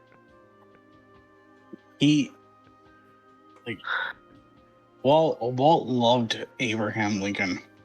He wanted that animatronic to outlive him. Yeah. Wait a second.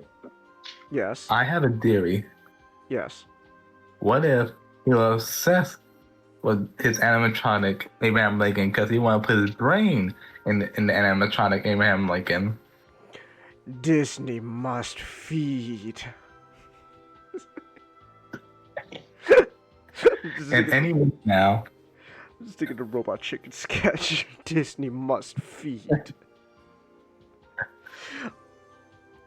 Nah, but just for real though, he like, jokes aside, like he was legitimately just so like he wanted Abraham Lincoln to work so badly, like he was like when people were telling him like, so like, don't you find like the ethical, moral implications of an animatronic Abraham Lincoln, a little concerning? No.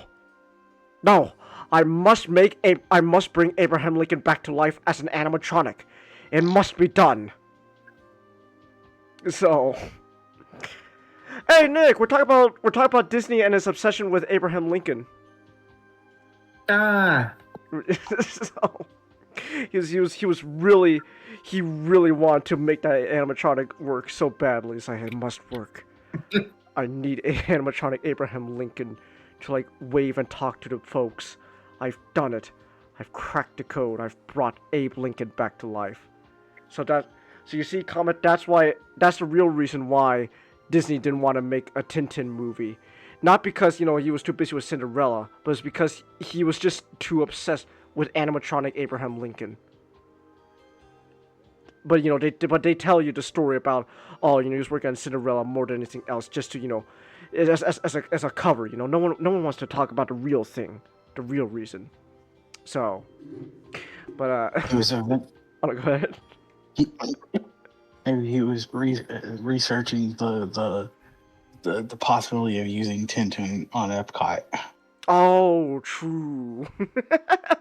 Epcot. Man, we're gonna have the Tintin ride at Epcot now, in like 50-70 when Disney becomes the entertainment monopoly we know and love. The original purpose behind Epcot, right?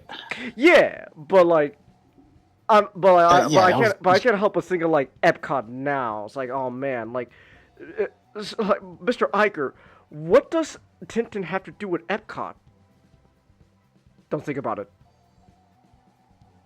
Okay. Well, Chengus, it's now Mr. Tomorrow.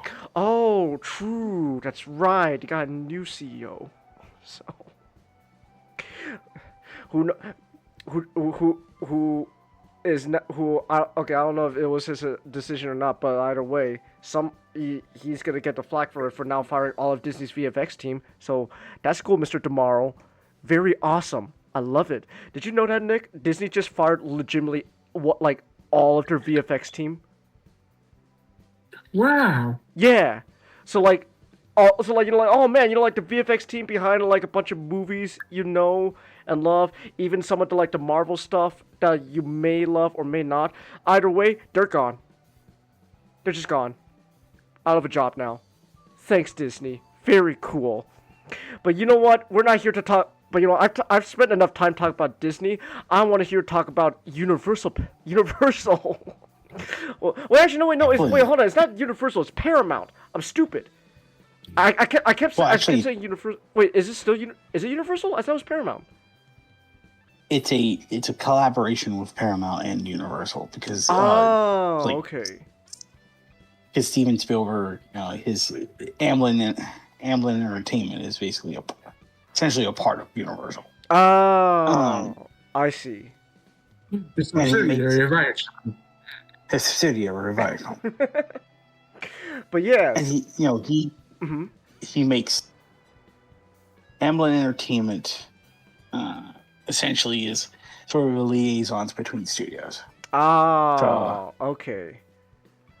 I see then. All right, I did not know that, but that's neat. That's cool. Thank you, Mr. Spielberg. But so, what's Aren't Paramount and Universal owned by the same guys?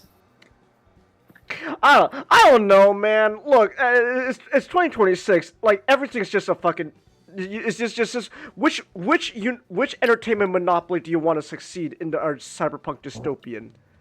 Because I'm rooting for Disney, so that way they can finally make like a cyborg version of Abe Lincoln to walk around and kill children. But anyways, so Universal and Paramount drew Amblin. They directed by Mr. Spielberg and produced by Mr. Jackson, and of course everyone's favorite executive producer that everyone loves and knows, Miss lovely Kathleen Kennedy. So obviously everyone's gonna love her. So apparently, from what I'm reading here, Universal was originally a part of it because of Spielberg, but they backed out. Oh, okay. So it is just the film was supposed to be. It's Paramount and Sony, Columbian Pictures. Oh, Sony. Oh. Yeah, Columbia. So it's like, yeah, that's interesting. Ah, okay then. But anyways, Steven Spielberg, he got they got him to direct the honestly wonderful, absolutely wonderful animated film, The Adventures of Tintin, or sorry, I'm gassy. Wow, I burped again, like twice in a row. Damn. But so it's The Adventures of Tintin, or as known in some countries, The Adventures of Tintin, The Secret of the Unicorn, because it's based off the book The Secret of the Unicorn. Is a 2011 animated adventure film, treasure hunting adventure film. I think Steven Spielberg really likes his treasure hunting adventure films. Just saying. I'm not gonna lie, it might be in his blood. He really likes his adventure stuff. Like at this point, Tintin, he puts on the hat and all that. And he even got John Williams to make the music for this movie. So like, at this point, man, what's stopping Tintin from putting on the hat and going, Tintin, what a choke. Puts on the hat. I'm Indiana now. So, but The Adventures of Tintin adventure film 2011, as we talk about Paramount and Sony, it is based off of the Adventures of Tintin comics. I have not read any of the Adventure of Tintin comics. In fact, this movie is literally my only like real exposure to Tintin, at least like main exposure. Like maybe there's some like Tintin stuff like I saw a while back, but like didn't really know that much about it. But like this movie is pretty much my only like real exposure to Tintin, and gotta say, honestly, not bad at all. Like this is just a really overall solid animated adventure film. So right, so like obviously it is based off of the comics where you're following our protagonist, the titular Tintin himself, who is a journalist. So, admittedly, it was a little hard for me to relate to Tintin here for a second. When I started the movie. He can't be perfect. He can't be perfect.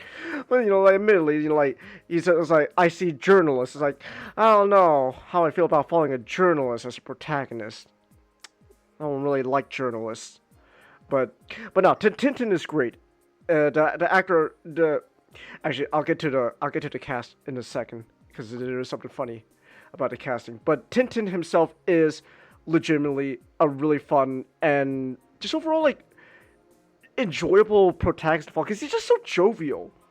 I love the idea of just Tintin just being just really genuinely curious and jovial little young man who's just going around, who ends up stumbling into a bunch of different sort of situations of trouble just because he just wants to know about stuff. He's curious. That's why he's a journalist. Why does he end up having getting involved with crime syndicate or whatever? Because he just got curious about something, and so happens that crime syndicate wanted the same thing.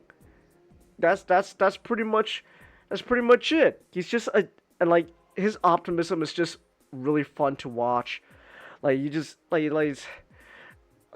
don't know. He's just so jovial. You gotta love him. And obviously, Tintin, he's our protagonist, and the whole point of this movie is, dude, after a little I guess, situation going on involving a model ship, he finds out that the model the model ship that he got is part of a set of 3 model ships that can lead to essentially hidden treasure. But of course, our adventure film, they gotta have antagonists that also want the treasure for themselves. So Tintin ends up getting involved with these devious interlopers, and along the way, he escapes these interlopers with the aid of a drunken Andy Serkis. So that's fun. So Andy Serkis plays the drunk ship captain Archibald Haddock, and he is drunk, and he's also delight, and it's the movie's just so much fun, and basically I really don't want to say too much about the plot of the movie because you should just watch it. But Tintin and Captain Haddock, they go on this huge adventure across the sea to the Middle East to find the missing model ship in this series of model ships that could then lead them to the hidden treasure, which is all related to Captain Haddock's ancestor, who was what was his name? Sir Francis Haddock. So, which I think is supposed to be based off of a real, Sir Francis someone. I could be wrong. So, but... Sir Francis Drake? I don't think it was Sir Francis Drake. I think it was a different Sir Francis. Sir Francis Haddock. It's... Yeah, it's Sir Francis Haddock. Oh, that's his actual genuine. He was a genuine person. Oh. Okay. Oh no. It's just no the kid Oh, I didn't know you were trying to. No. I thought Sir Francis Haddock was just a fictional name based off of a real Sir Francis. Well, well, yeah, I think, Higer,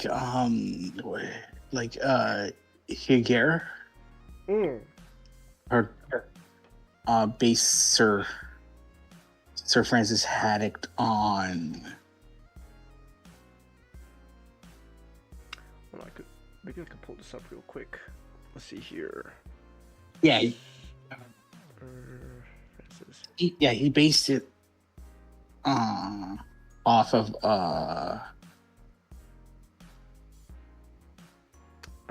Okay, he's a captain, Royal Navy. In the original French version, he is Chevalier François de Haddock. Richard Haddock. Mm. Yeah, Richard Haddock. He was inspired by Richard Haddock, and then there's some there is mentions that Sir Francis Haddock might be the illegitimate son of Louis XIV. Mm. Okay, yeah. So, well, anyway, so the great Sir Francis Haddock, great ship captain and all that, is the ancestor of drunk Andy Serkis, and then so they gotta go on an adventure to find the hidden treasure of Sir Francis Haddock, and it's just a fun little journey along the way. I'll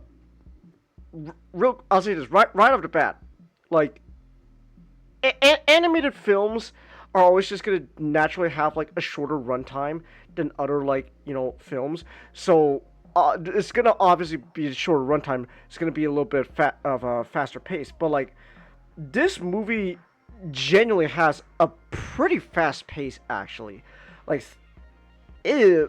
kind of blitzed through a lot of things actually, not gonna lie, but at the same time, like it's a pretty fast pace, but nothing feels rushed. Nothing's feels like you're just blitzing over things and you're unable to keep up with what's happening in front of you. I do think it's just because a lot of the stuff is just very simple. You just, oh, here's a clue, here's another clue, another clue, another clue. Just keep going, another clue. And immediately it's kind of oh, we gotta go from one set piece to another cool set piece, and another cool set piece. There's another cool set piece. But again, despite the really fast pacing of the movie, you're never gonna feel you can't keep track of what's going on. You're not gonna feel lost. It's going over my head too fast. Oh, slow down. No. And even even some the more just emotional beats of the movie, despite the fast pace, is not gonna rush through the emotional beats so quickly that oh, I guess they just got over it that fast. The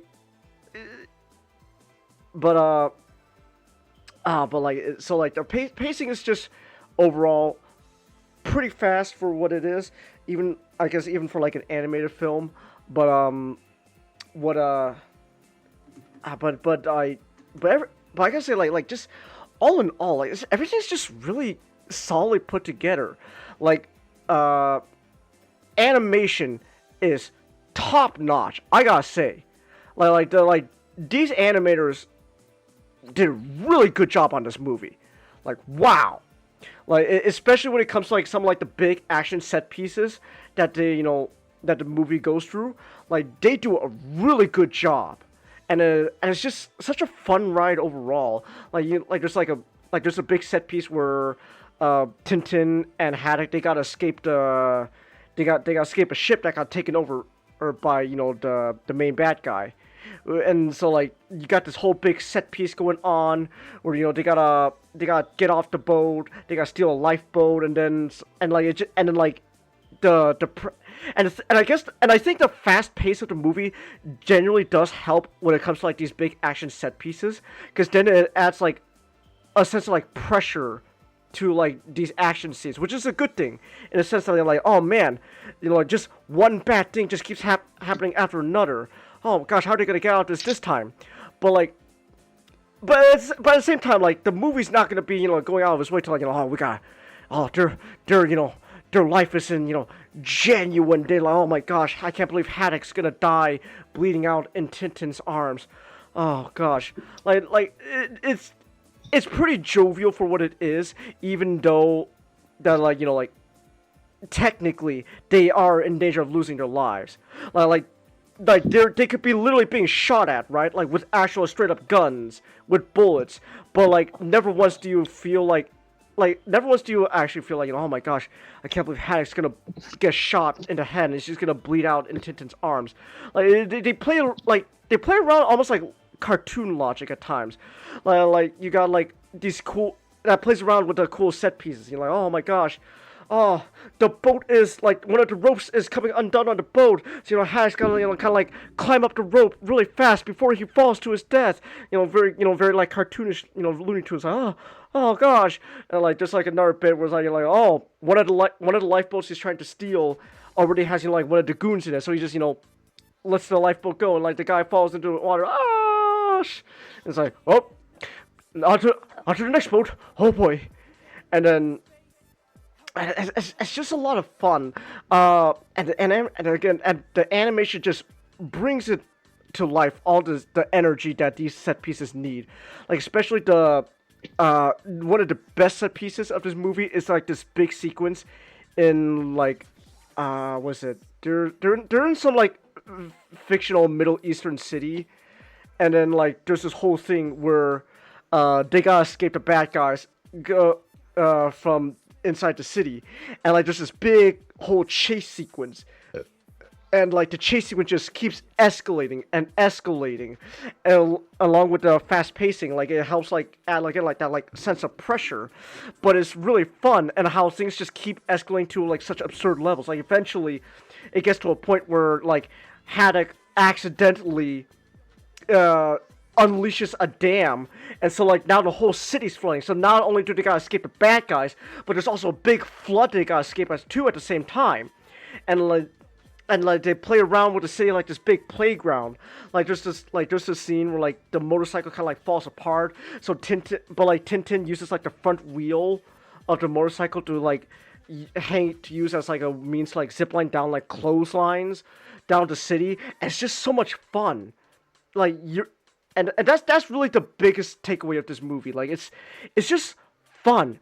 You're gonna have a really fun time with this movie. You're just like it's such a blast, and so and again like the animation just helps with that alongside just really solid writing.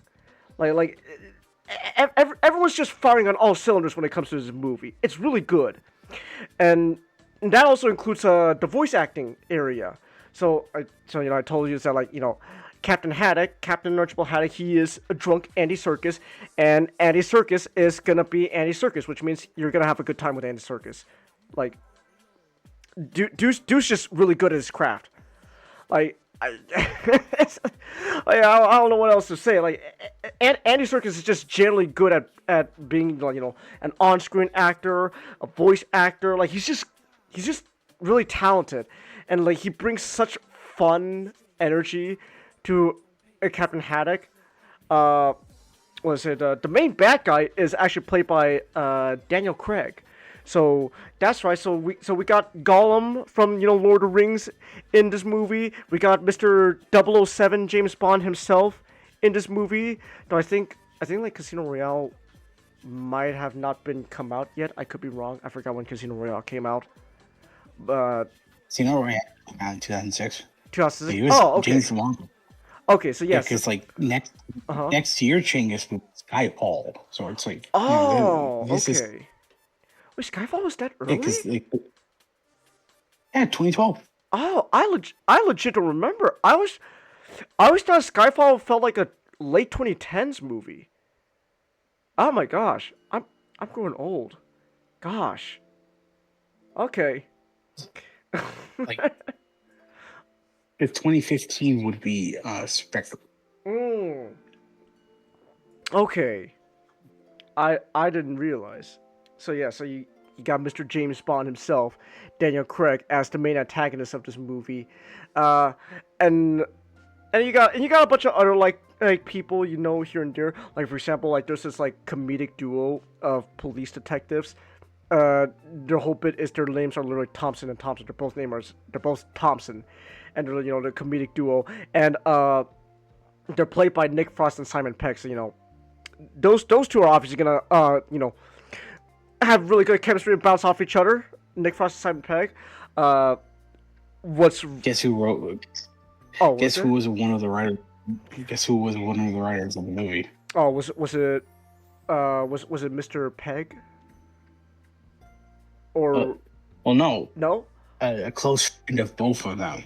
Oh. You know, a very famous character. Oh, Mr. Edgar Wright. Yes. Oh, okay. You know, actually, that might legit explain a lot why, like, the feel of the pacing of this movie, and like especially like and all like the comedic timing and stuff. So that honestly kind of explains quite a bit. Now it is interesting because go ahead. This movie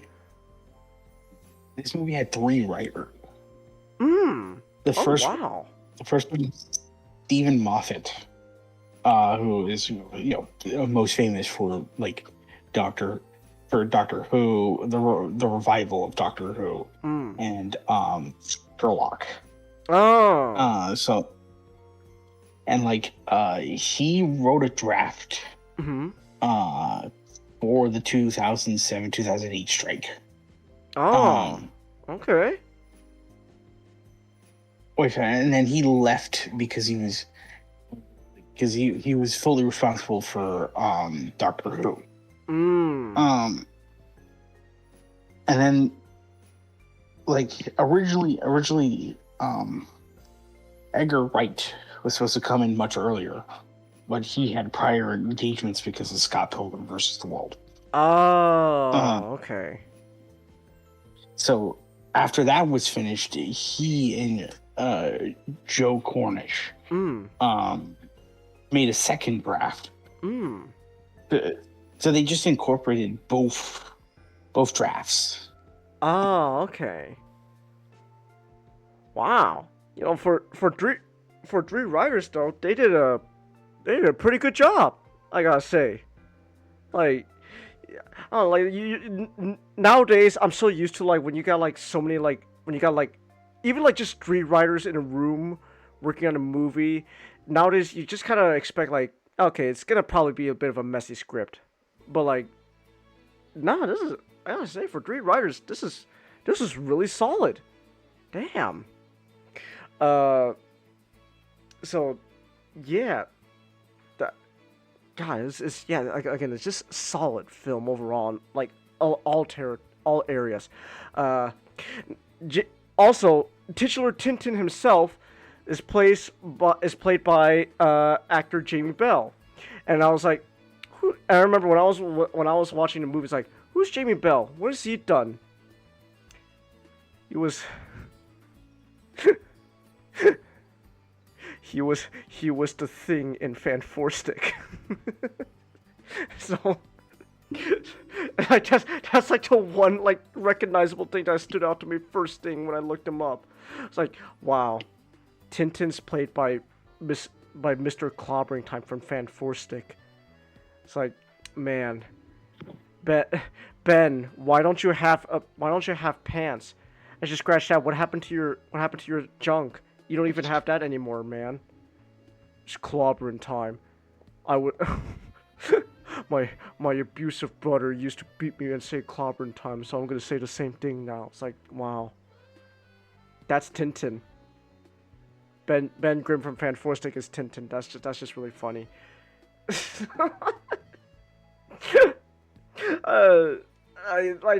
I just found it really funny, man. It's like, man, I can't believe I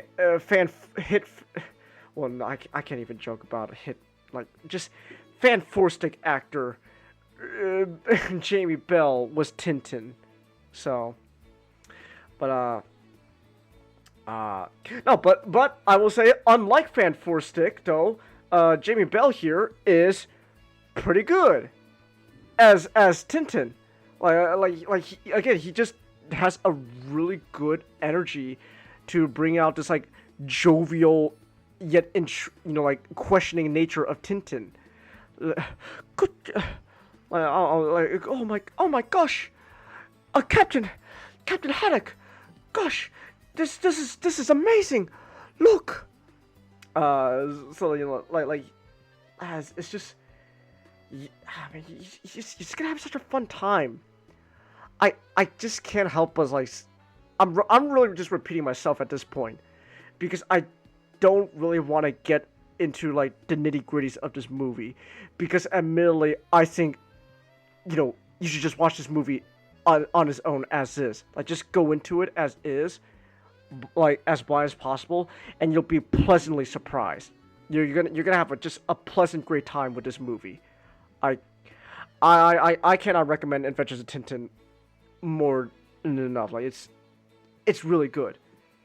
It's really good. You're gonna watch it. Have you guys seen Adventures of Tintin? I know you have not. Comet, Mastic, Nick, you guys ever watched Tintin? As a kid. As a kid. Okay. Yeah. All right then. What about you, Nick? Have you seen the Adventures of Tintin movie? Oh wait, shit, he's deafened. Never mind. I didn't realize that. Oh wait, he's muted. Damn. Okay then. Oh. Go watch Tintin. You'll love it. I guarantee it. You're gonna have a great time. So, yeah. Oh, excuse me. All right. Real quick. What time is it? It is 10:01, so about 10 o'clock. We'll be going now for about 2.5 hours. All right. So we're pretty much down to our last topic of the night, but real quick, I do gotta use the restroom. I gotta take a whiz. I'm gonna head out. You guys have a good night. All right, have a good night, Mastic. All right, so I'm gonna go take a quick little whiz. Take quick whiz. You know, maybe empty out the boomstick, huh? And then I'll use the restroom, and then we'll be right back. So, where's my restroom break video? Do I have it up? No, I don't. Give me 1 second to boot the restroom break video up. Here we go. Alright.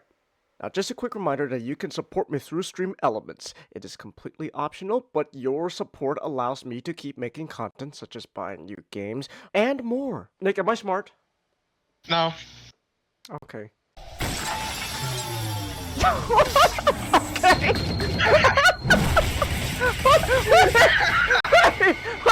Okay, hold on, shit. Wait, hold on.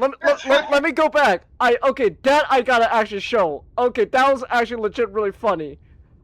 Hold on. Oh, that's a great. Hold on. My gosh. Hold on. I'm going back. This we gotta actually show. This is actually legitimately a great joke.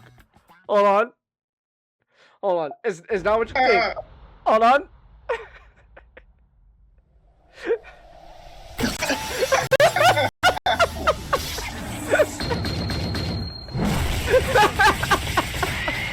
Great. Oh my goodness. Con, do you think would be sad enough to use a chatbot to talk to? Do I have to say it? Do I have to say it, Chingus? You know who I would say. Sure, it's the comedy version, but it's pretty apt. ChatGPT, tell me, am I a better leader than Megatron? Yes, Starscream, you certainly are. Oh, I knew you. Also, Sugiura here is about to drop a huge plot twist on us. He's been lying about his identity. Oh my gosh, hold on a second. We got a huge plot twist coming. Uh-huh. Oh, okay. That's why he got so worked up when Kido admitted that Shono fucking killed Emi. That's why he was so worked up. I was like, damn, buddy, calm down. It's like, oh, okay. There's a personal angle. They're related. Let's go. He's got a knife. The next story is called Dead. Wow. Oh my gosh, we're really gonna be calling it that. Remember, Nick, Ken Penders is a champion of all women. He's such a champion of women, Nick, that Princess Sally has now just become entirely dependent on her daddy. A strong man. Yeah. What a true feminist he is. Yeah. I ain't the same husband I once was. Must have done something wrong that I end up in a ditch like this. You don't say. I'd be told by my own daughter to fuck off. I'd make my own lovebird cower. That's not how a good man end up. This ain't right. I ain't right. Well, hey, you know what? Admitting that is the first step to recovery. Now you just gotta live. Exactly. Now you just gotta live. Got a weapon? Oh my gosh, he's doing the thing! Oh my gosh! Ah! Lelouch v Britannia orders you. Those of you who are my enemies, die immediately, here and now! Low-tier Lelouch, you should kill yourself, now!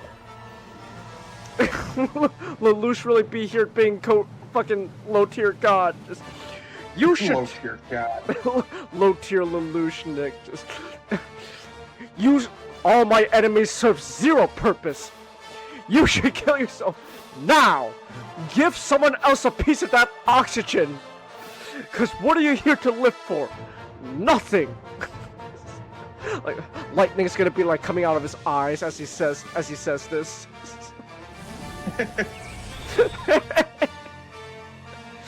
Oh my gosh.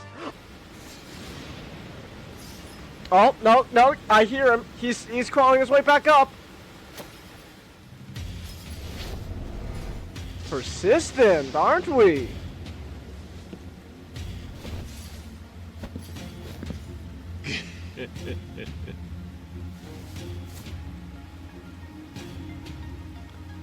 Oh, is that adrenaline? He shot himself with some adrenaline! Okay! We got a phase 2! We got a phase 2! He's got adrenaline in his system! Alright. If Sally does not go along, I'll need to know if my other option... Ah! Oh, let's... Yeah! Oh my gosh! Ah! Oh my goodness, Nick! He's bringing the skunk back into her love life! Ah! He's coming back into her love life!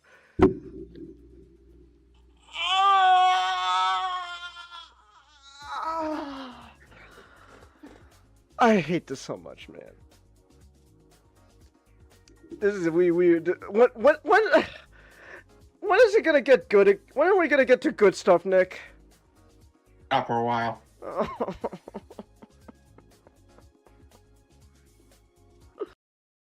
2.5 years later.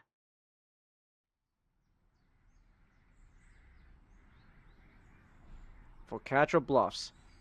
Oddly quiet in here. When I gone through, I couldn't ask for more. I was expecting myself to be awash with old memories, but they feel more like a tingle in the back of my head. Already something's changed. The front of the station was being renovated. I had to walk through a maze of side corridors just to exit the place. Walking out the underground tunnel, the full blast of the sun strikes my eyes.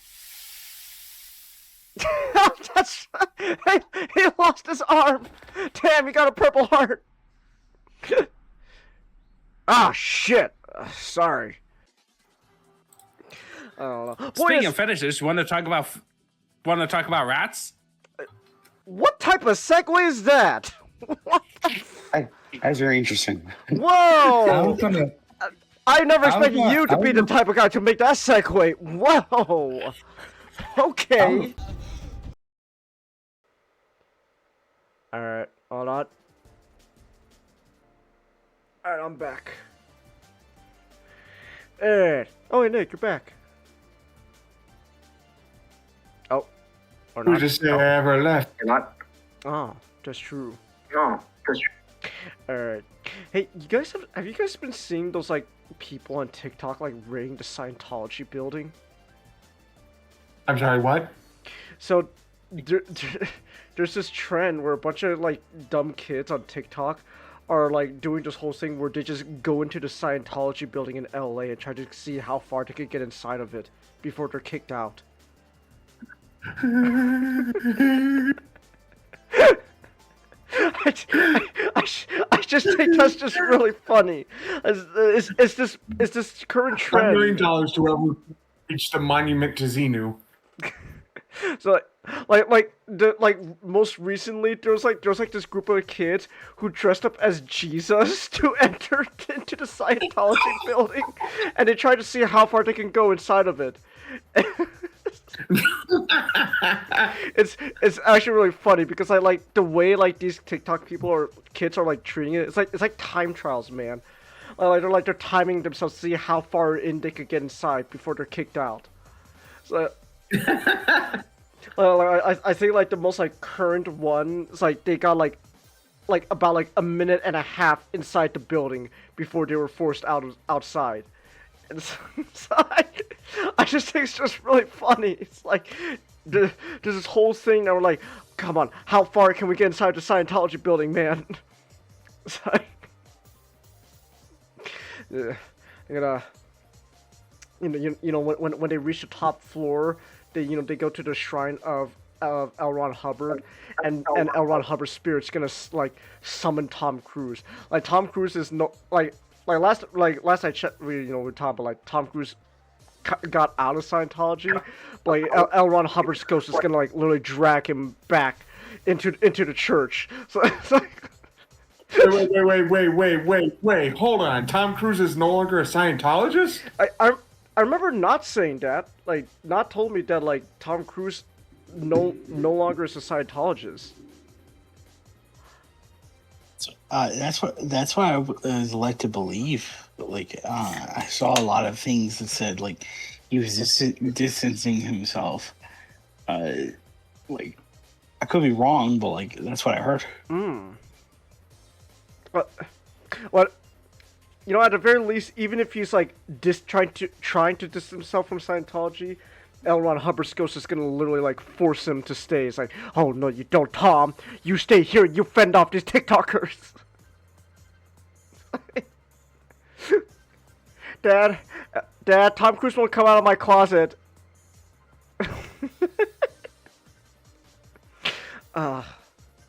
Man, I won't lie. Whenever Scientology is brought up, all I think about is the fucking South Park episode. That's literally all I can think about when it comes to Scientology. This is they're talking about like Lord Xenu and all that, and then just big, bright, bold text underneath everything. This is what they legitimately believe in.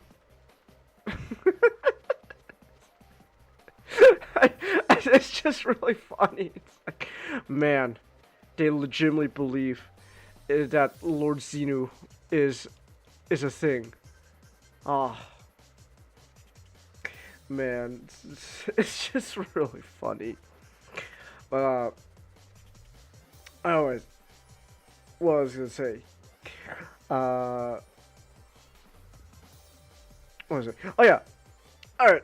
Now I'm back. We can finally get on with the show. I don't think Mr. Cranston would ever join Scientology. I think science could probably prove that Lord Xenu is false. But instead of using his knowledge and science to disprove Scientology, he's just making meth. I think. I don't know about you guys, but I think Mr. White isn't a good person. That's my belief. Just wow, Walter White's not a good person? I'm shocked. I'm genuinely shocked. My gosh. What a shocking revelation, I gotta say. But it was so. Nod, you said you want to talk about the second season of Breaking Bad. Yes, a long time ago. I can't remember when. I talked about the first season, and I was going to continue it, but for some reason, we cut to now, and I'm like, just doing it now. You know what? it's never too late for anything. So better late than never. Why? Better late than never, exactly. So this season 2 of the Bads That Break. They coming off of season 1, which like in short, like season 1 is of which like despite some of its rough edges, it is a very solid like season filled with good episodes, and like a promising launch pads for what is to come. I remember mentioning during that session one of the biggest changes of that season, and that being the continued survival of Mr. Jesse Pinkman. He was originally just supposed to die in the original draft, but since all productions, including movies, especially TV shows, they're all kind of shot at, episodes are shot out of order.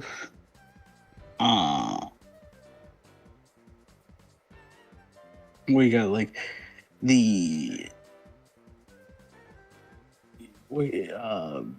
Vince Gilligan and Peter Gould, the two minds of the Breaking Bad universe, as it were, kind of remarked at the fact of, hey, Aaron Paul brings a lot of richness to the material that we've given him, and he allows potential to come from the character that we originally didn't intended. So let's just dig up that potential even more. So in the first of what is surprisingly many times that this will happen, Jesse gets an expanded role, survives what was originally his death, which was going to be at the hands of Tuco, and season 2, the crux of season 2 is arguably his story, his storyline. So season 2, just an overview of all of Breaking Bad, is kind of the most definitive, most defining season of the entire show. Seasons 3, 4, and 5, will have, of course, have the bulk of their greatest of all time episodes. But it is this season right here that, when you're talking about the show, it really, there's really a lot of elements that come together that forms the backbone for the later seasons. With Jesse getting an expanded role, 3 characters who are just created to serve a purpose, being given, having their roles also expanded upon. This season 2, season 2 just is very important, and it's also very important to mention that despite a lot of Breaking Bad's the pedigree we give it now, or the quote unquote greatest show of all time. Mm-hmm. The show was very close to its death knell. Really? Oh. Yes. Because truth, because like the biggest truth in the matter is, Breaking Bad was kind of unique for its position in television. Okay. Because the idea of prestige television is not a new thing. Just like years prior to this, you could point to pay-per-view channels like HBO, like Showtime, like Stars, and point to like a lot of original programming they have made that that are often mentioned as just being like very great television. You got Oz. Dexter was also very early. Rome. And of course The Sopranos. The Sopranos finished right before the start of Breaking Bad. So like that was oh yeah, and I think The Wire was in its 4th season. The thing is, like, in order to watch these shows, you needed to pay like subscription to HBO, which very few people did at the time, because I think anyone who could tell, anyone who had like a parent can tell you, cable packages are bullshit.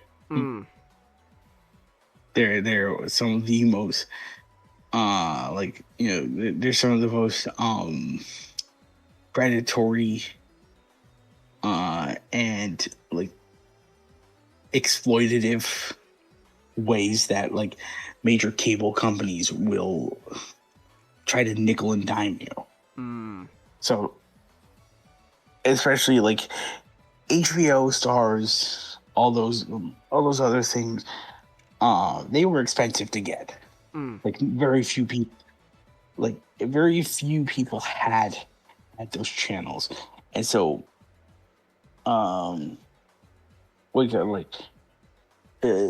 even with the few, like we have like HBO, all those premium cable channels got by from the fact that they don't have, they don't play advertisements. By their very nature, they're lofted by the fact that people pay for subscriptions. So they are allowed to kind of get away with programming that is very, that could be very risque, wouldn't have mass appeal initially. So a Soprano and a Rome and The Wire could flourish in something like that.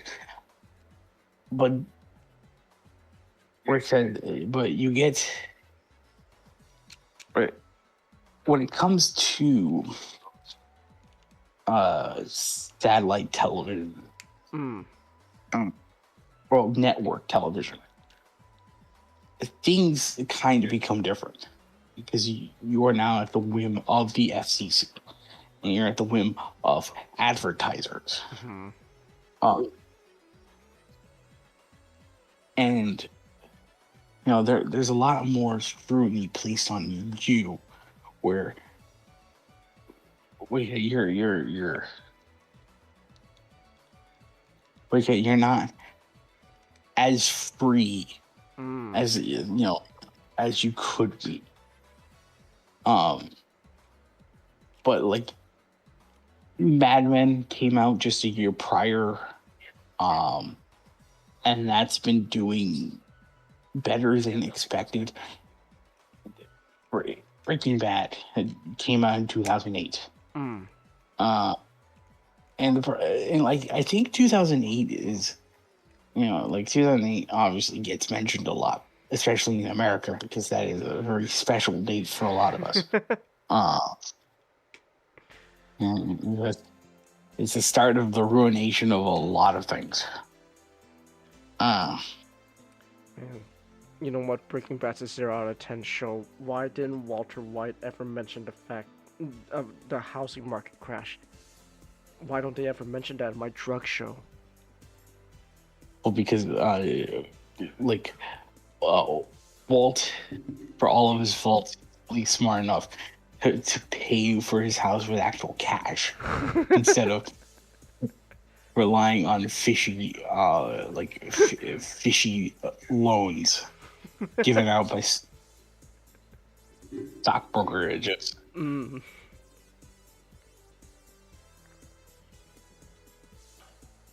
It's just, Walter White's biggest problem is, the American healthcare system, and also for the fact that he's really liking being a meth dealer. A meth dealer. And so I think around 2008, a lot of people were not watching television. They were starting to kind of go away from the television at this point. It's just kind of getting like I mentioned earlier, cable companies are just the worst when it comes to pricing their price people. It's just getting expensive just to keep around a box. And with hundreds of channels that, despite having hundreds of channels, it's feasibly people only ever watch 5? If anything, they pick and choose what things they'd like to watch, and you're getting paid so much for the rest of the channels that you barely glance at. So as people were tightening their belts, I think television was also one of them. And so Breaking Bad just had this unfortunate, it's just kind of placed on this unfortunate time where it was a primetime primetime show on network. It dealt with a lot of grave subject matter, so I don't know how much Coca-Cola wants to be on the show about dealing drugs. I know there's Coke in the name of the plant, but they claim that they don't use it anymore. But that was a joke, by the way. I am not instigating that the Coca-Cola company uses the cocoa plants in their soft, their soft beverages. Wink, wink. Wink, wink. But there's a lot of things just at its time that kind of stacked up against it.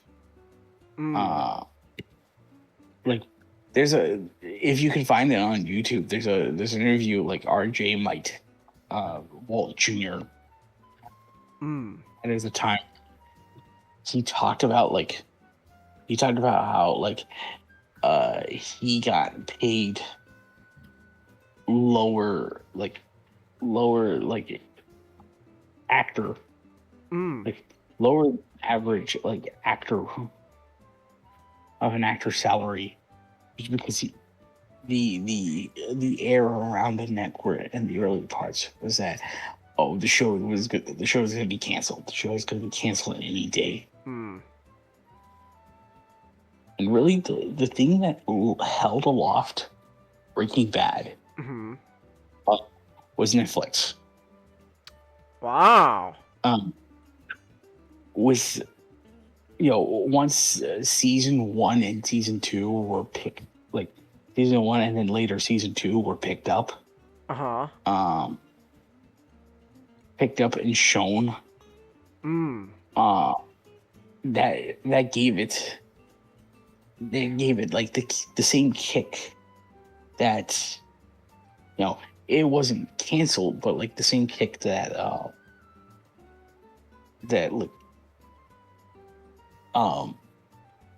Futurama had. Mm. We're just getting to see it in this new platform that people were starting to use. Mm. Because it was a lot more cheaper to get than cable. No, what a time. Man.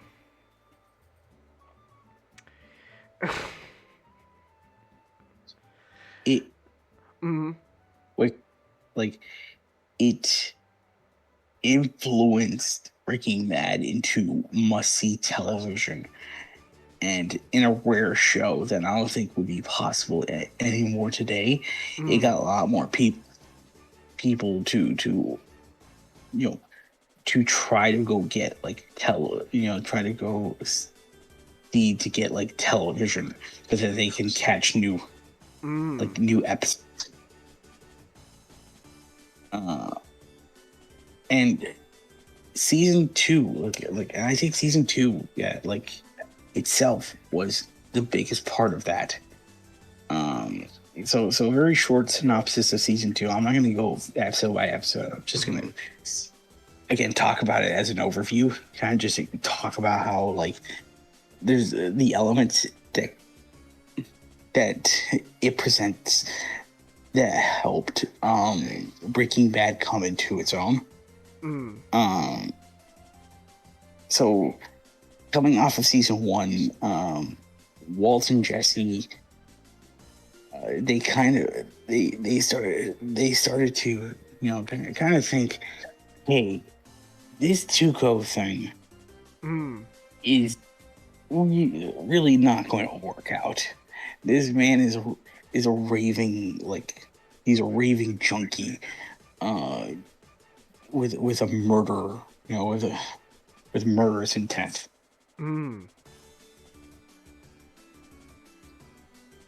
But as just as they are starting to get scared of Tuco kidnaps them.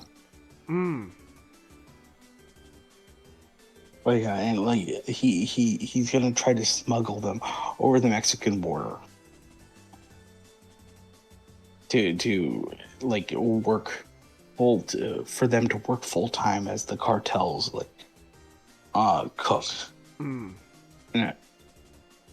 in a super lab. And from there, that's where we also see the first ever appearance of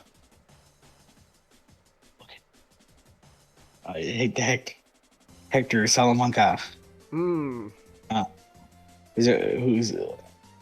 not only a very important character for Breaking Bad. He will be even more of an important character in a related show. I will mention really later. Well, I will mention not really later, but later in general. And so now it has an entire episode where Walt and Jesse being held captive by this lunatic.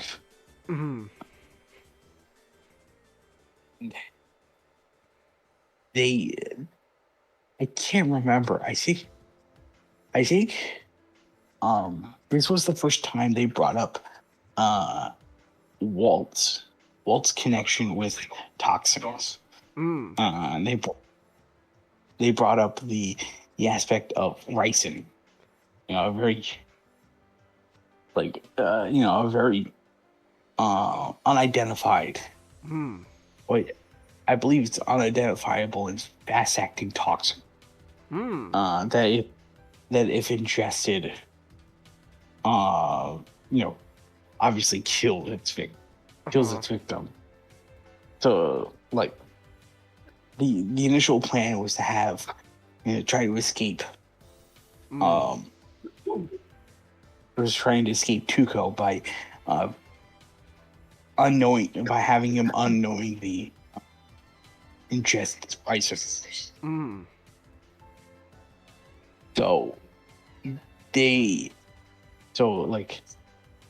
While that's going on, another story is Hank. Hank who, if you need to know about Hank, he is Walt's brother-in-law, and he's also an agent for the Drug Enforcement Agency, the DEA. So he's been assigned. He's been assigned on the newest, meth. On the newest meth charge that's being brought out by Tuco. And while this is also happening, he's also liaisoning with agents from Mexico. As a way to try to further boost his career. And this is kind of interesting because this is interesting, and this becomes interesting because Hank in season 1 he's kind of portrayed as the comic relief character. A lot of his scenes revolved around him being very jokey, very jovial.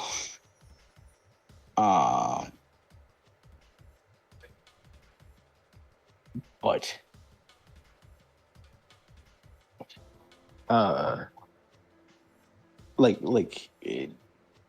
but as the episodes that involve him working with Mexican agents down in Mexico is a big shift into his, will cause a big shift into his character. And so eventually Walt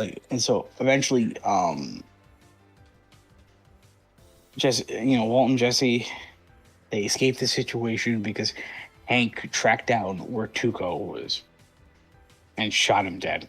And the reason Tuco was originally supposed to have a much bigger role in the series.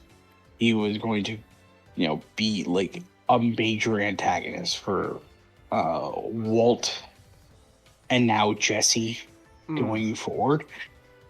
But his, the character was cut short because Raymond Cruz wanted a different, wanted to do it, wanted to go at a different angle of his, with the roles he took, because he and his wife, got talking that he kind of made out too much to be gangbanger roles, and it's a hard role, it's a hard thing to kind of because obviously those are the type of roles that always get pushed onto black and Latino actors, because of the stereotypes and whatnot. So he did want the chance to kind of go a different direction in his career. And it's funny because later on he will come back as the character for commercials and other things. So it's he didn't hate, obviously he didn't hate working on the show, but there was a sense of he didn't want it to be the only thing people recognize him for.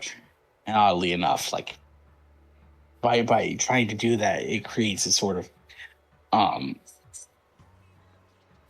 Streisand effect, where that eventually just oddly becomes the one thing people know you for.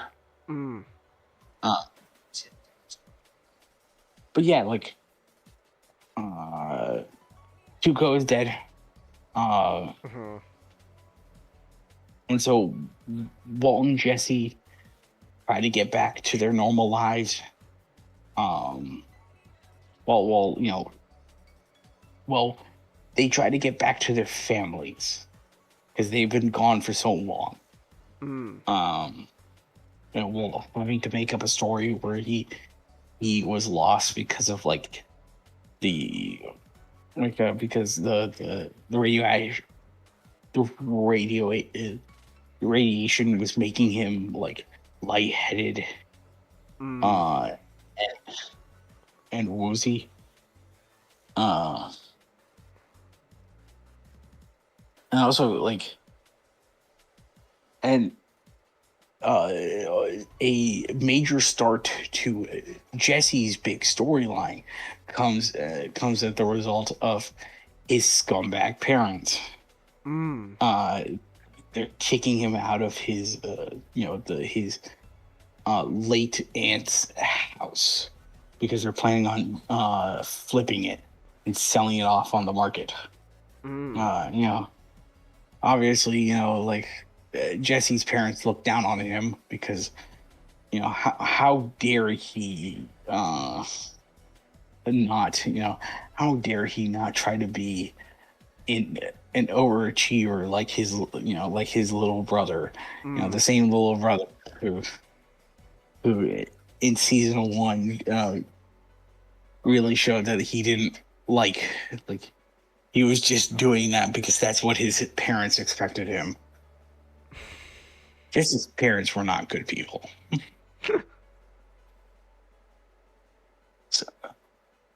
So Jesse, gets kicked out of the house, like out of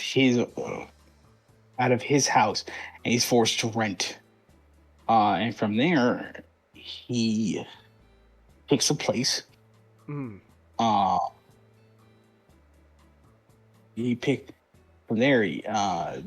place he picked out, he starts a friendship and eventually relationship with the landlord, Jane Margolis, who becomes very important to not only Jesse's character and also Walt's character, just the entire season in general.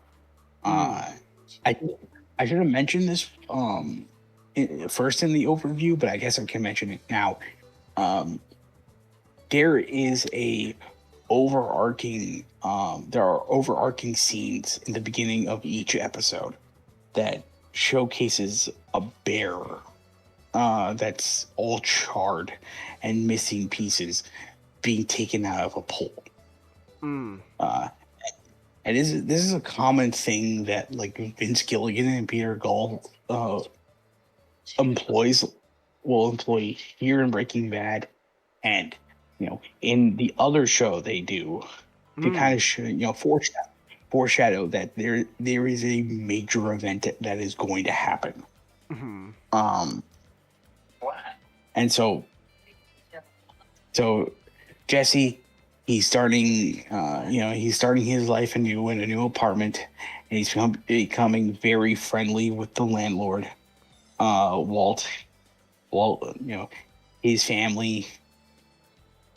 His family are kind of pestering him, kind of putting obviously they're pestering him out of love, but like still at the same time, things aren't getting easier with like Skylar's nagging, also Walt Jr.'s insistence on wanting to branch away from his own name by people calling him Flynn. So like despite everything,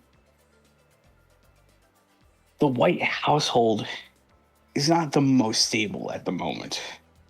And while this is happening, Walt and Jesse just decided, well, we have to go independent again because like after the nightmare we've had with Tuco, we can't trust another distributor. So they tried going independent yet again. They hired Jesse's friends, Badger, Skinny Pete, Combo, to help them run drugs on the streets. And so they're continuing their normal operation of making blue meth out of their RV.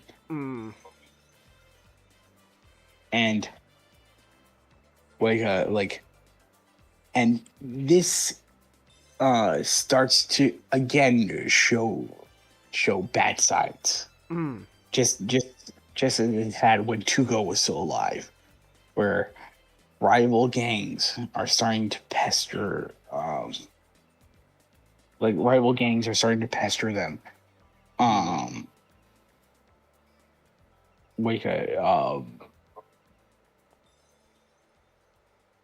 And eventually the cops are starting to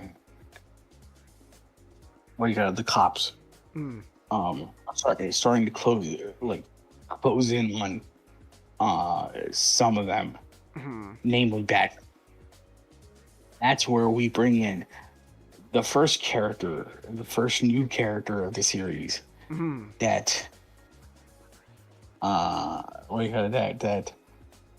will not only become important for this entire series.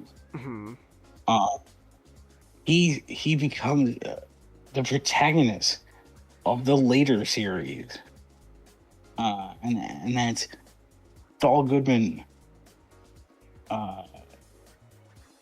Mr. Bob Odenkirk. He gets introduced into an episode named after him, Better Call Saul. It's a very standout episode of the season, just because Saul Goodman, just like Bob Odenkirk, just he's always great to just see, because he's just funny, and he, even before the spinoff with him, he was my favorite character. Just because I always liked seeing how he reacts to Walt and Jesse's latest schemes. So he comes in, he starts sticking his nose into Walt and Jesse's business, because if he goes along with the deal to have Badger rat on Heisenberg to the DEA, it could spell really bad things about the business. So Walt and Jesse kidnap Saul and force him to try to get him a pardon, which Saul doesn't understand, because why not just kill the Badger? Why do you need Badger alive? And so eventually, Paul and Jesse kind of show that, despite the fact that they can make really good products, they're really bad at being criminals. So with their kidnapping and interrogation going wrong, they work with Saul to get Badger off by implicating a guy that Saul has on speed dial, who makes it a career to just go to jail for being wrongly accused and go to jail for money. And he's been doing that since the Clinton administration.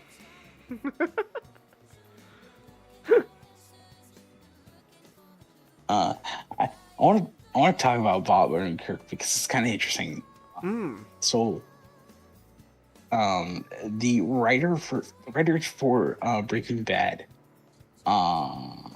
Breaking Bad was a show that was not only meant to be a drama. It was also supposed to have elements of comedy in there, because Vince Gilligan was inspired by like spaghetti westerns, like Once Upon a Time in the West.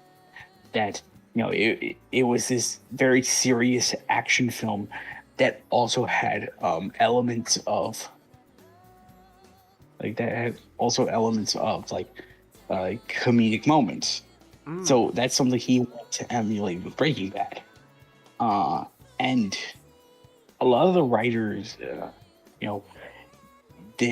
some of their most favorite like comedy shows ever was a sketch comedy show starring Bob Odenkirk and David Cross called Mr. Show. So they just thought to themselves, hey, what if we could just get Bob Odenkirk to portray this character who was going to be the new comic relief, because Hank is now going to go into a very different direction.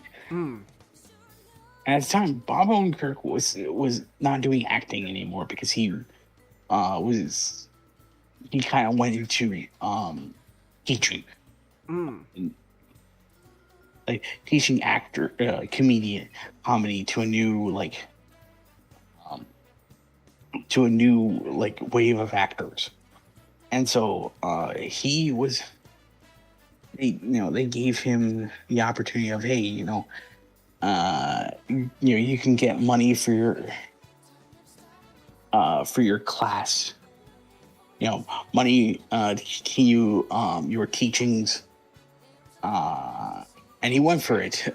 Initially, he was apprehensive about being on the show because the way his agent told him the show was he first told him it was a drama. And Bob Odenkirk at first, he was kind of wary about that because he's never been on a drama. Like, he didn't know, he wouldn't, like, he didn't know,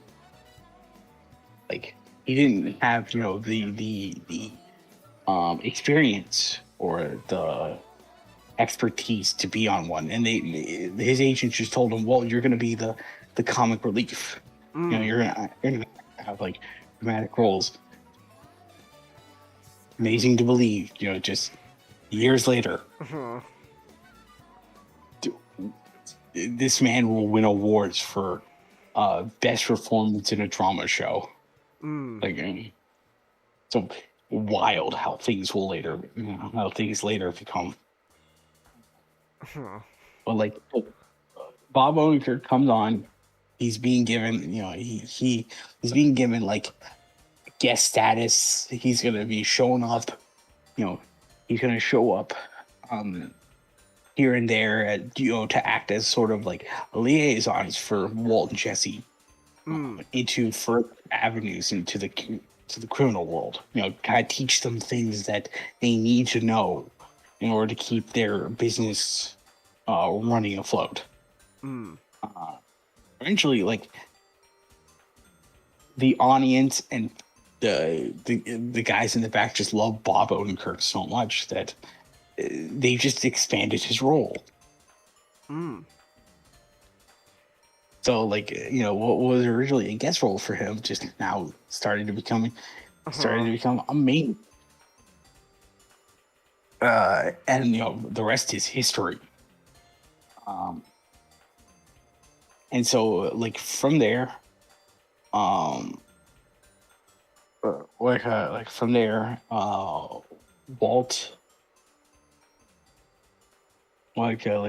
from Saul, Walt and Jesse, are starting to, kind of starting to now look like a legitimate criminal organization. Starting to have a legitimate criminal organization going on, and they have to start there from the death of like one of their carriers combo. I mentioned they have to start realizing, well, like we can't keep pushing small. Like we can't keep pushing small time. You know, we of course we had like situations with you know Huko, but we need to start trusting another distributor.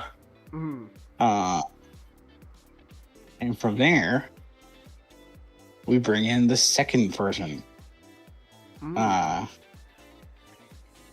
that was that's Gus.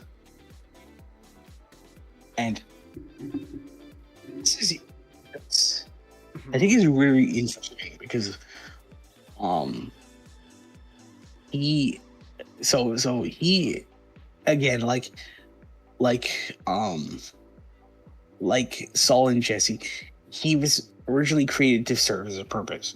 He was meant to be that he was kind of just meant to be there to be like a hidden that figure that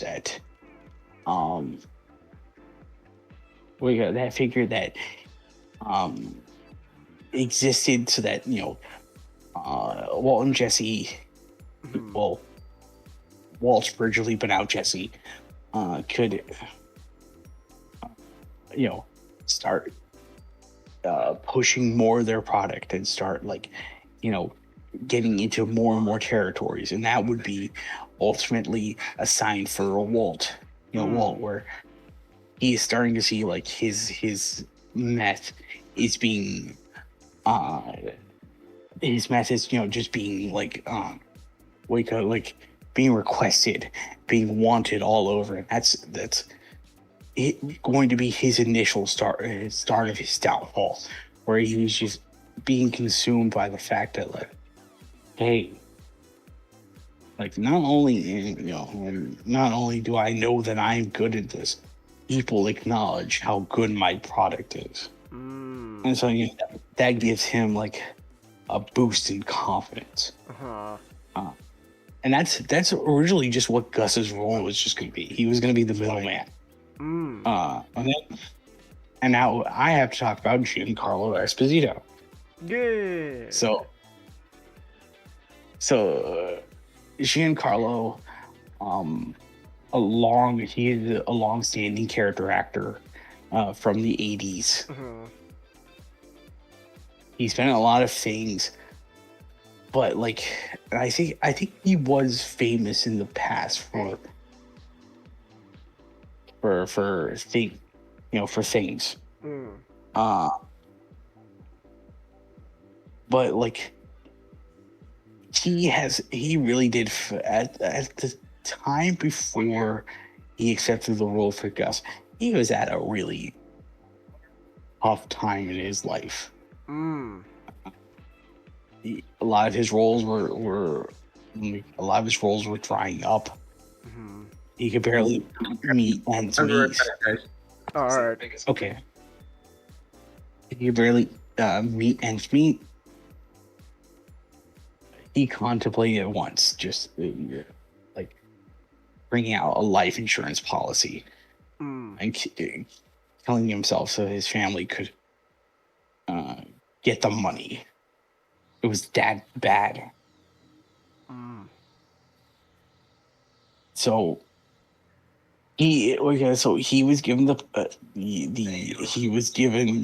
opportunity to be to play Gustavo Fring for this show as a bit part.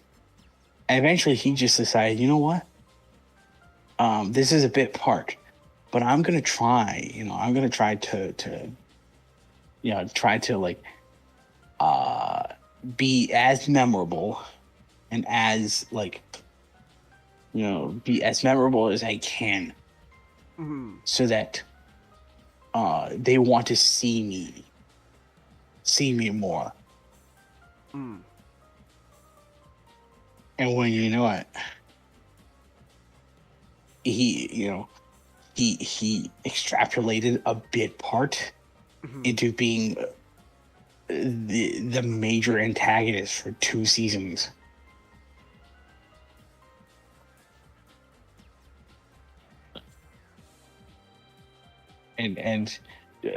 like don't like don't worry because see.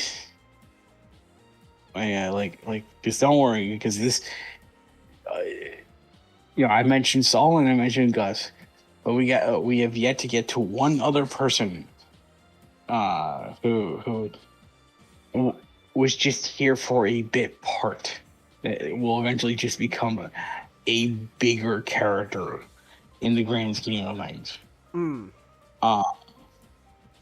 So while that's going on, Jesse is his life is starting to get,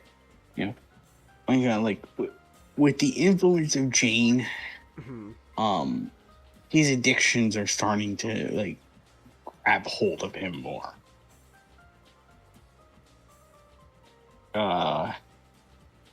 He of course, he's starting to slack off during the cook sessions with him and Walt. Walt seeing that the drugs are becoming a major issue. And Jane is just showing, Jane's kind of showing that as much as she's claiming to love Jesse, she's just as willing to harm him if Walt does something. So while that's also happening,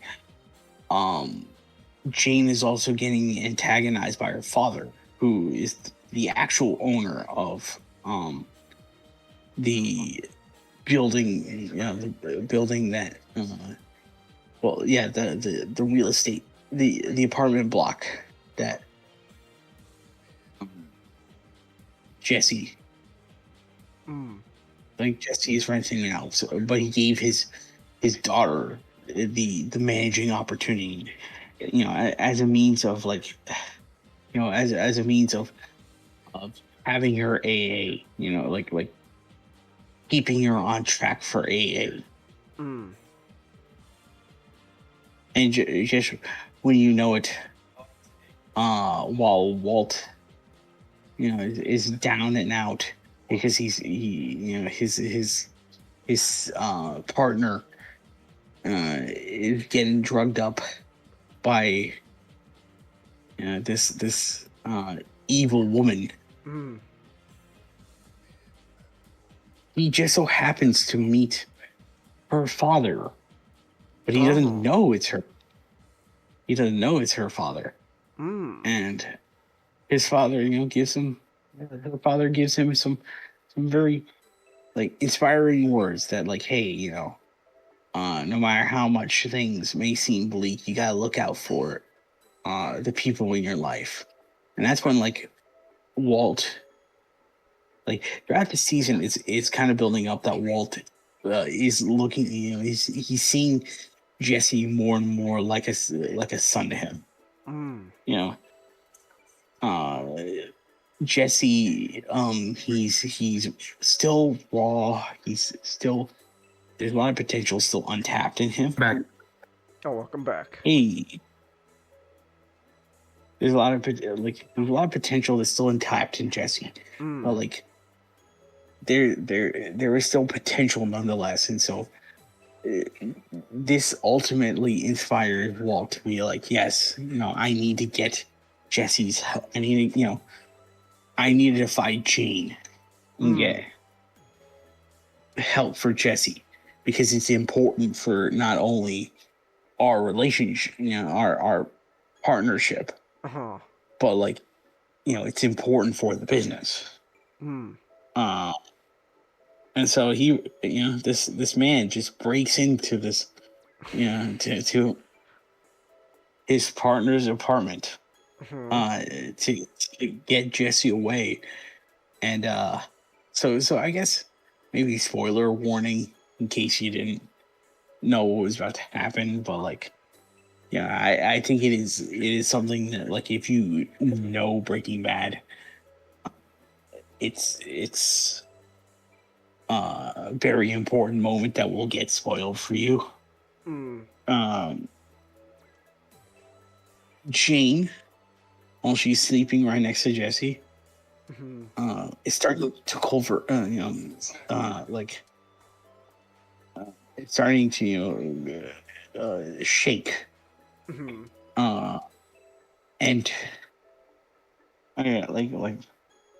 he's starting to feel the after effects of like the drugs in her system. And so she throws up, but because she's laying on her back, her the throw is being forced down her throat by gravity. And so she's choking on that, and now he's just standing there. Like at first he was thinking about helping her. No, he's just standing there watching this girl just choke on her own vomit. What a nice guy. Nice guy. I hope in both seasons he doesn't use this opportunity. He doesn't bring this opportunity back up to Jesse, who's been utterly destroyed by everything he had to do, as a final fuck you. Because that is not what a good man does, and we all know that Walter White is a good man. Of course, he's a really good man. Why else would he get into drug business? Of course, he has to provide for his family. Exactly. Season 5 has him saying nothing but everything I do for my family.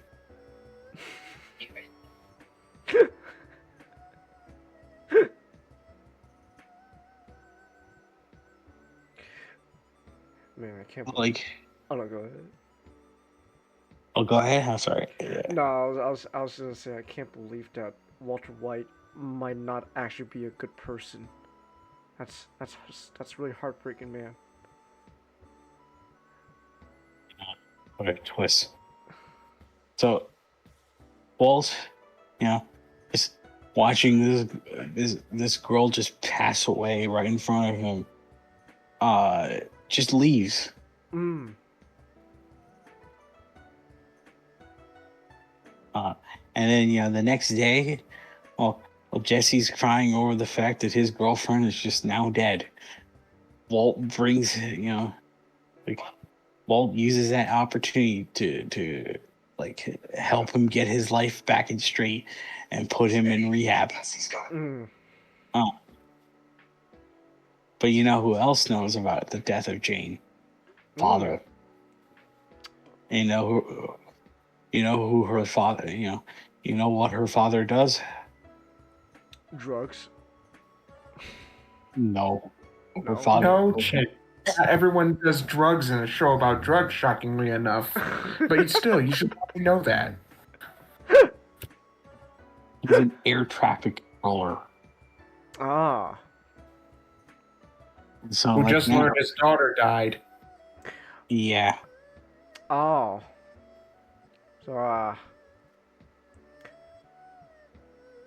So what tower did the plane hit? Not tower. Not a tower. Okay.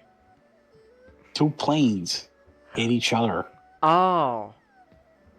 So Walter White is responsible for 2 planes filled with people's death because he stared at a young woman choking on his own vomit. Again, wonderful man. Truly, great man. He's giving to his community.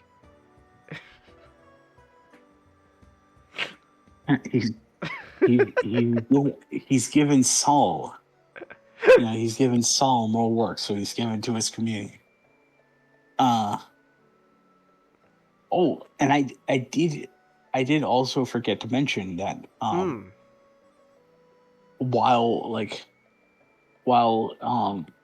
Jesse learned about Jane's death and that they're trying, and that they were trying to make it seem like Jesse wasn't responsible. They called up Saul to get his expertise, and he decided to call over his guy to come and resolve the situation. And that guy being Mike Ehrmantraut, a character who existed solely just because Bob Odenkirk couldn't be on set. So originally what was going to happen was Saul was going to go in there and he was going to help clean up the scene. To make it look like to get suspicion away from Jesse. But like they couldn't get Bob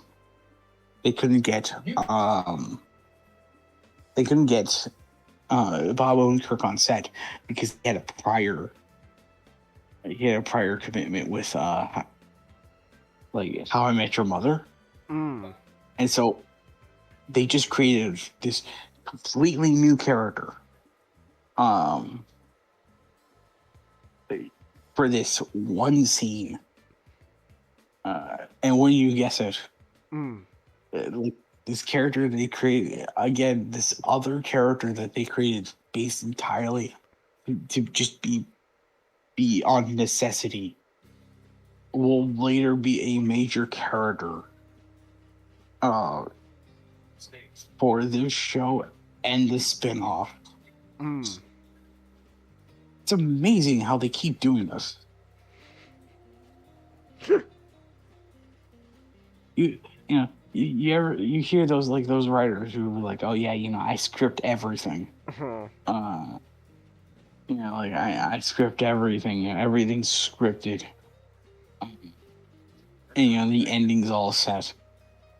And then you have, the writers for this show, just 3 characters who were just bit parts, and later become, not only the most important characters of the series, the most beloved characters of the series.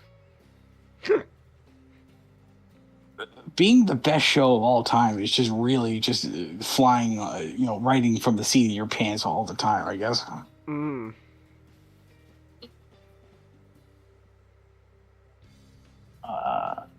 But yeah, Mike gets introduced. He's played by Jonathan Banks, who, much like Giancarlo's, was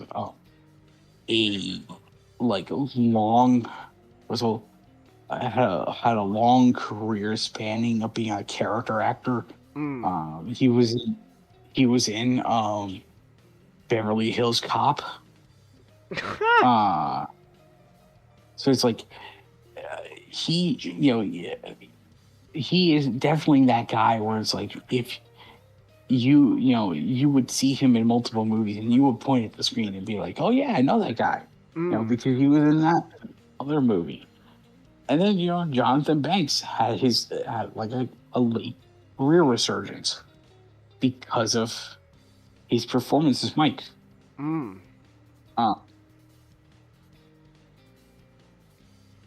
So yeah, again, this is the greatest show of all time. Just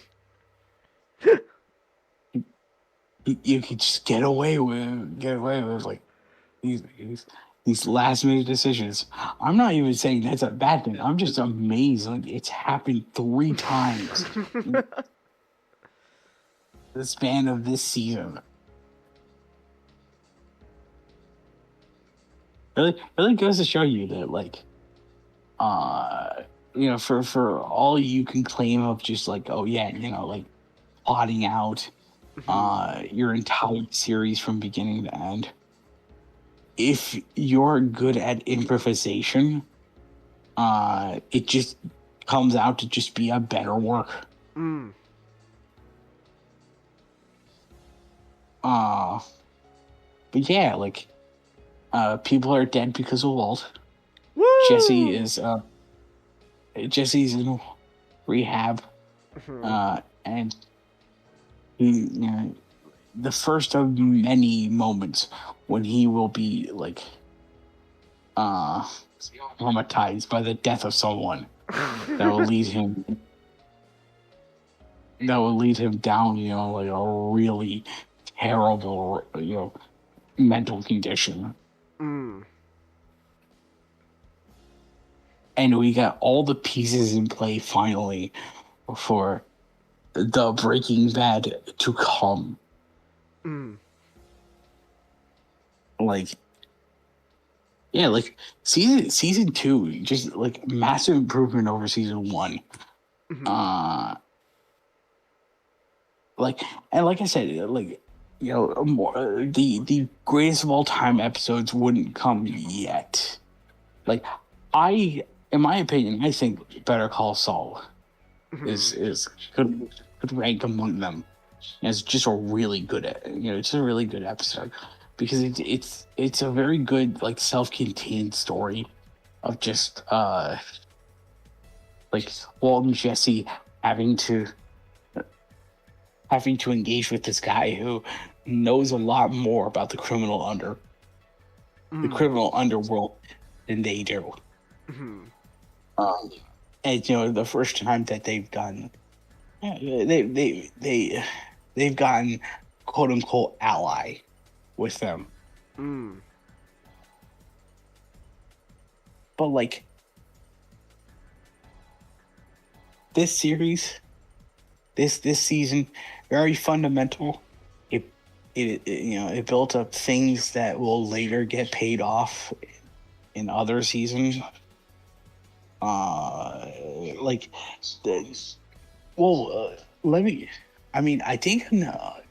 think another episode that I can point to that I think is, I guess I could call it underrated, but I think everyone else can appreciate just how good of an episode it is Blowfish. And that entire episode revolves around the fact that like Walt forces Jesse to get payment for drugs that were stolen from I can't remember if it was Skinny Pete or someone like that. So like the entire episode revolves around Jesse having to threaten this man, to threaten these people to go get money, and then he goes to their house, and he just sees, oh yeah, this is the house of a drug addict. It looks like a shell. Because that's just what drugs do to you. And in the house, he finds a child who has a routine. This very young child had to be very self-sufficient because his piece of shit parents are just like finding new ways to get high every day. And the episode really goes to showcase just how very nurturing Jesse is as a person.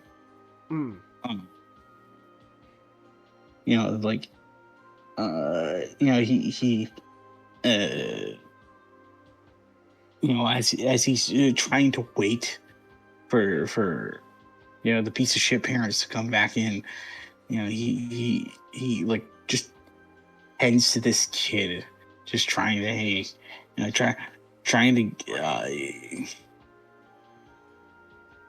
help him with things that he can't throughout the house. And then you get that famous scene towards the end of the episode where the mother crushes the father's head with an ATM that they stole. And then the child saw. Because fun. In this movie, no one has their innocence. And just just that haunting last scene where it's like Jesse calls the cops, and he leaves the child just outside. So like the child, so the cops can just pick up at the child, and it's like you don't know if that kid is gonna go to like this nightmare is over for the kid, but like you don't know if the kid is gonna get like a better life. And it's a really good episode. But yeah, like new facets of like Jesse's character is getting added, from his relationship with Jane to just how like just with like more moments when he's not with Walt. And of course, you get to see more aspects of Walt's life, where like whether or not you want to believe that Skylar is doing it on purpose, she kind of is looking down on Walt because even before the cancer, like even before the cancer, Skylar's had a problem where like she just saw Walt as like kind of a wimp, kind of like because yeah, season two does build up the fact that like she, in comparison to Walt, she's starting to see like her boss Ted Beneke as like this attractive man. He's rich, he's got anything he wants, he's successful. Little does she know those are all lies. Oh, I see. But yeah, like they built up like that subplot with her, where she's starting to think adulterous thoughts. Eventually, just commits adultery. Wow. Okay. Sounds like a wonderful. I just want to mention, like, she's a very great actress who plays Skylar, but like,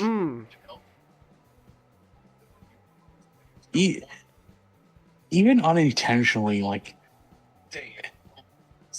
Skylar really is not a very. So.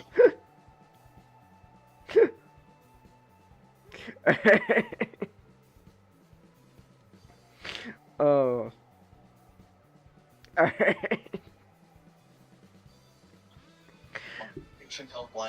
But like, also Walt Jr. He's been trying to use the name Flynn because it's another dig at the fact of like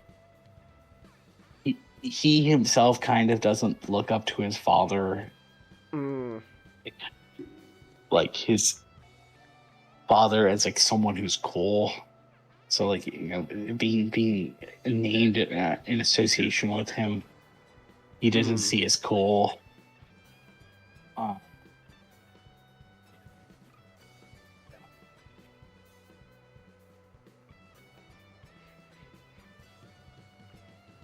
So all in all, a great family.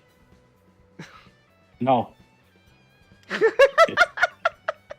When they mentioned, man, why did Walter White just randomly decided he wanted to deal with drugs? Just look at his family. Like, oh yeah, that's why.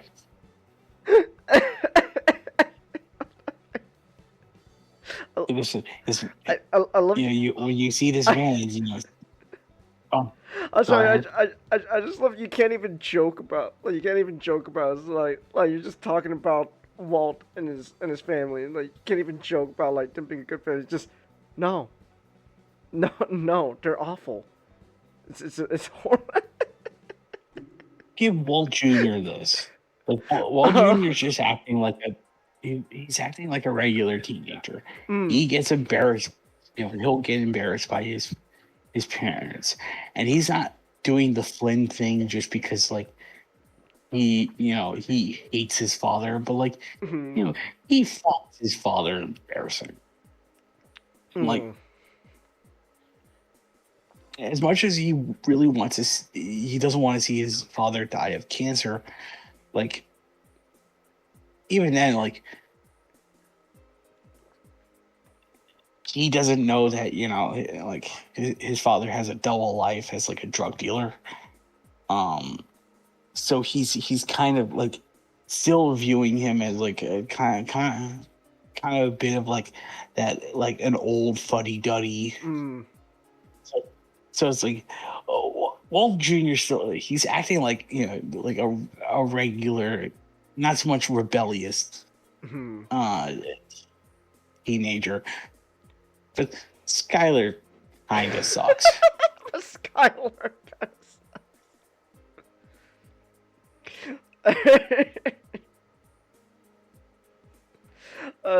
that's great.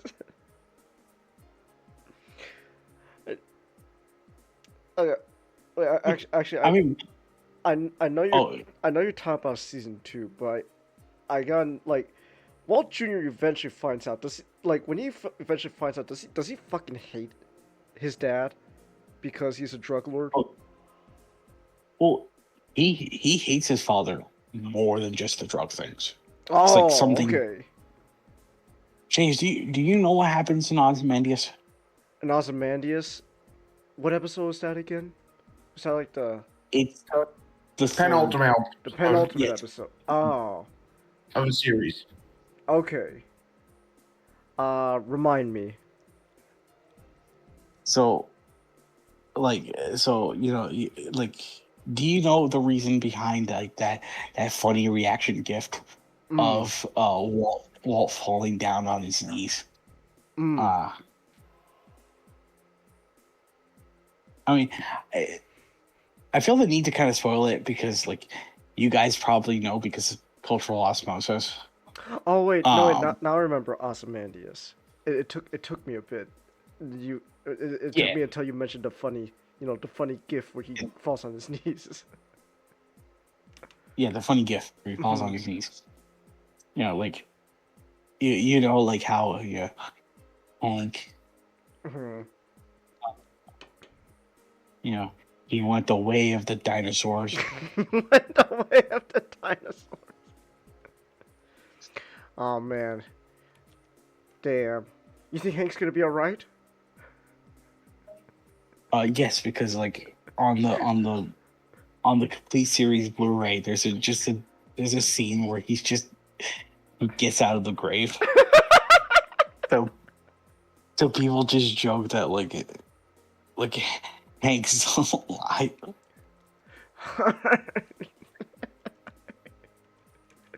That's great, honestly. Hey. But yeah, like Walt Jr. hates him more for what happens there than just like the drugs things. Okay, I see.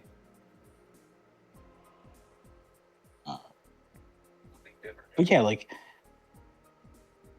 I will admit, Walt is not making it easier on his family because he's lying to them about accepting money from the from the Schwartzes. But you know what? Like, I mean, they can kind of screw off. They can kind of screw off. I know I'm mentioning season 2, but like again to mention season 5, when everything comes out about Walt, and they go on TV to talk about like, oh hey, Walt was part of like your company, you know, Gray Matter, like, well, you know, like this man who like, you know, this man who, you know, helped build this company from the ground up, won a Nobel Peace Prize, and these motherfuckers go on national television to save their own asses by just going, oh no, like his involvement is really just because of the name, you know, because like gray matter. Like his last name is White. My last name is Black and German. So like you put them together, it's gray. Dang. So that's why I'll make sense. that's why like Walt had to hire the two best hitmen west of the Mississippi to scare them. Okay. Hey guys, I gotta head out to bed. Good night. Alright, you have a good night, Comet.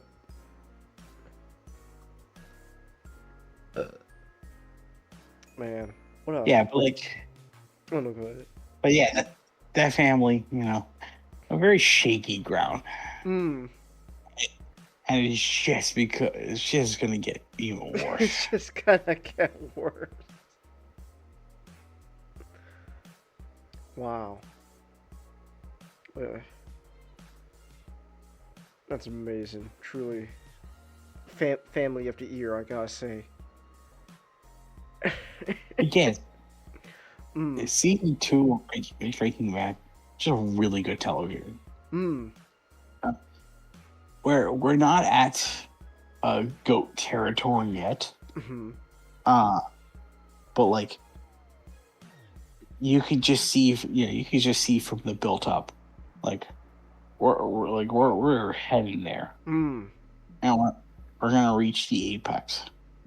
It's like, this is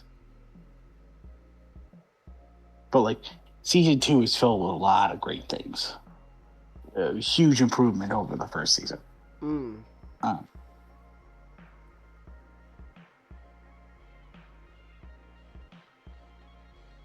Nice. So I'm assuming you gonna. Well, you probably have already watched.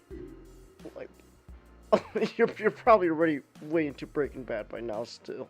So. But. I mean, I finished the show not too long ago, so like, I can talk about season 3.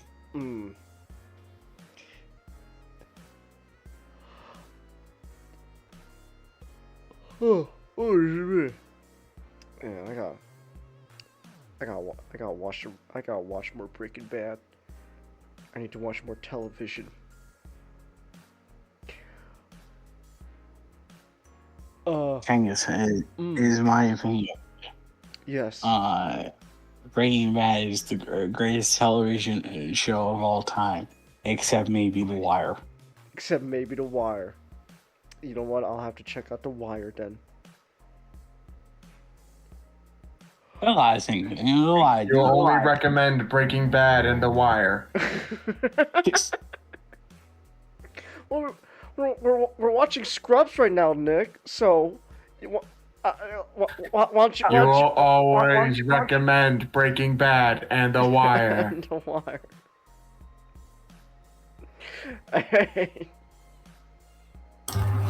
Can you explain, Changus, why you haven't recommended Breaking Bad or The Wire to me? Oh, I'm sorry. I actually legitimately didn't even know when you came in as JD. Oh, I'm sorry. I wasn't really paying attention to that. Well, you know what? Now that you're here, now I will recommend you Breaking Bad and The Wire. So. I came in like 4 minutes ago. Oh, okay. Alright.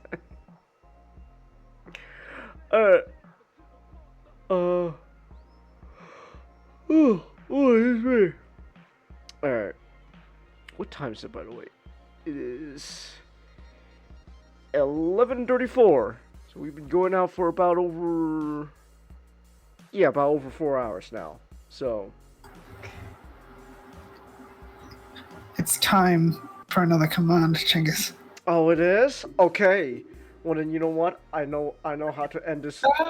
I know how to end this night off. Then, give me 1 second. Hold on. I won't end the stream just yet. I know how to end this night off.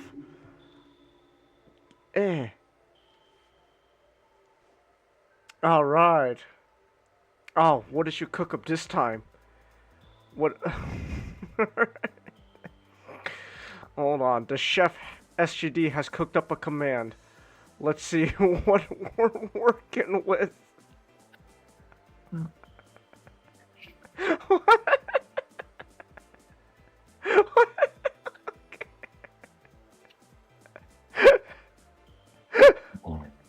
Okay. All right, hold on. Here we go. Let me pull up. I don't have window capture? No, here we go. Here's window capture. Hold on. Here we go. Yeah. All right. Wait, that's 11:35. All right, here we go. Do I even want to know why there's Legos all over the floor? Oh, Rumble and Francis said they were making something, and these are all the pieces they didn't need. I'm gonna have a word with them about this. These things are more dangerous to step on than lava. Oh my god, what is that thing?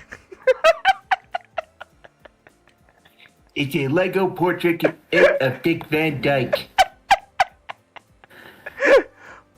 What? Why? If Dick can't play with Lego, they shall become the Lego. They shall become the Lego. Rumble understands that the plural of Lego is Lego. Oh, that's great.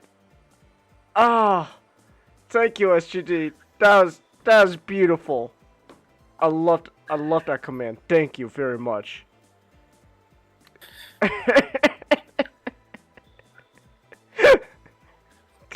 Oh, that's great. If he can't play with Legos, he'll become the Lego. Changus. Yes. Rumble understands that the plural of Lego is Lego. That's great. Of all the things he understands, it's that. It's that. Man. Rumble understands because he will never be outside of their target demographic. That's great. Oh. Rumble plans to make sure he dies within that age range. Boss, can I ask you something? What is a Rumble? If I ever reach 99, can you kill me? Why? Because if I ever go over, I'll never be able to play with Legos again. I mean, I'd probably do it. I'm probably immortal by then.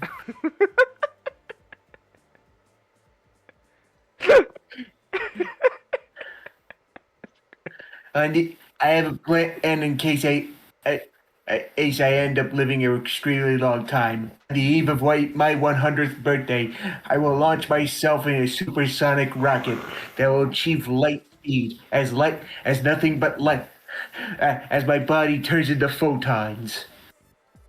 That's amazing. Well, that seems. How the hell do you know that? Well, that just seems extremely expensive.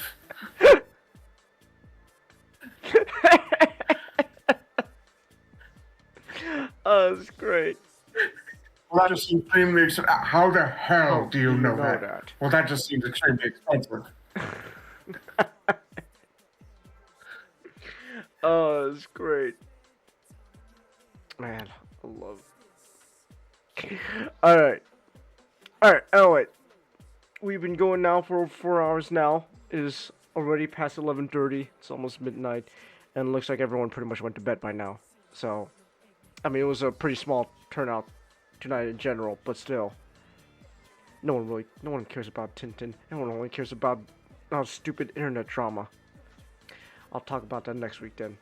Alright. So, what was it? Oh yeah. Nicholas, are you willing to read more Knuckles tomorrow? Or I kinda wanna do more art streams. You wanna do more art streams? Yeah. I mean I'm not that's not I mean we can still do it, but like we're gonna be stuck on that Knuckles 2-parter for man. I'm aware, but like I'm really like invested in like this. All right. Well, I'm like, you got me in a designer mood. well, all right. Well then, well, I guess well, let me see. Who can I touch upon then? Who's someone I need to? Well, funny enough, I know who you can touch upon. Who? Megatron, but the flashback version. Oh. Oh, you want to do more with that? Yeah. Okay. I mean, all right. Well, like a complete different alternate mode or something like that. Yeah, I meant some stuff. Okay. All right then. I guess we'll go back to Megatron then. All right. So. All right. Well. Maybe sneaking another guy in there. Maybe we'll see. All right then. We could do that then. All right. Well, in that case, then I guess we're just gonna keep putting off Knuckles till I don't know the death heat of the universe. Hooray! Look, I'm just saying, Nick. If we finish the two-parter of Knuckles, we could then continue the rest of Archie Sonic. So that means we could go through it faster, so we can eventually get to the good stuff. Yeah, but we're just gonna go back to Knuckles at some point after that. Well, then you know what, Nick, we don't have to read the Knuckles. Nick, we don't have to read the Knuckles stuff. James, I hate to tell you this. Yes, we do. What do you mean? So. I mean, it's relevant. Literally nothing so far we've seen after the Knuckles stuff has affected the main story. Yeah, but it will eventually. Okay. Look, man, we could do an art stream tomorrow, all right? But all I'm saying is, I know. Next week, we should really get back to Sonic. So but I'm gonna be okay. So, yes. if you can't hear from the snoring, okay. If you can't tell from the snoring, I'm currently in a different area. All right. I understand. But I'm gonna be going back to the cabin tomorrow. But it's like a 2-hour drive back to the cabin. I'm staying at. Okay. So it's like after that, I kind of want to do something really fun. Okay. All right. We could do more art stuff. And Knuckles is a slog. Knuckles is a slog. And not the fun alternate name for sludge way. Sludge.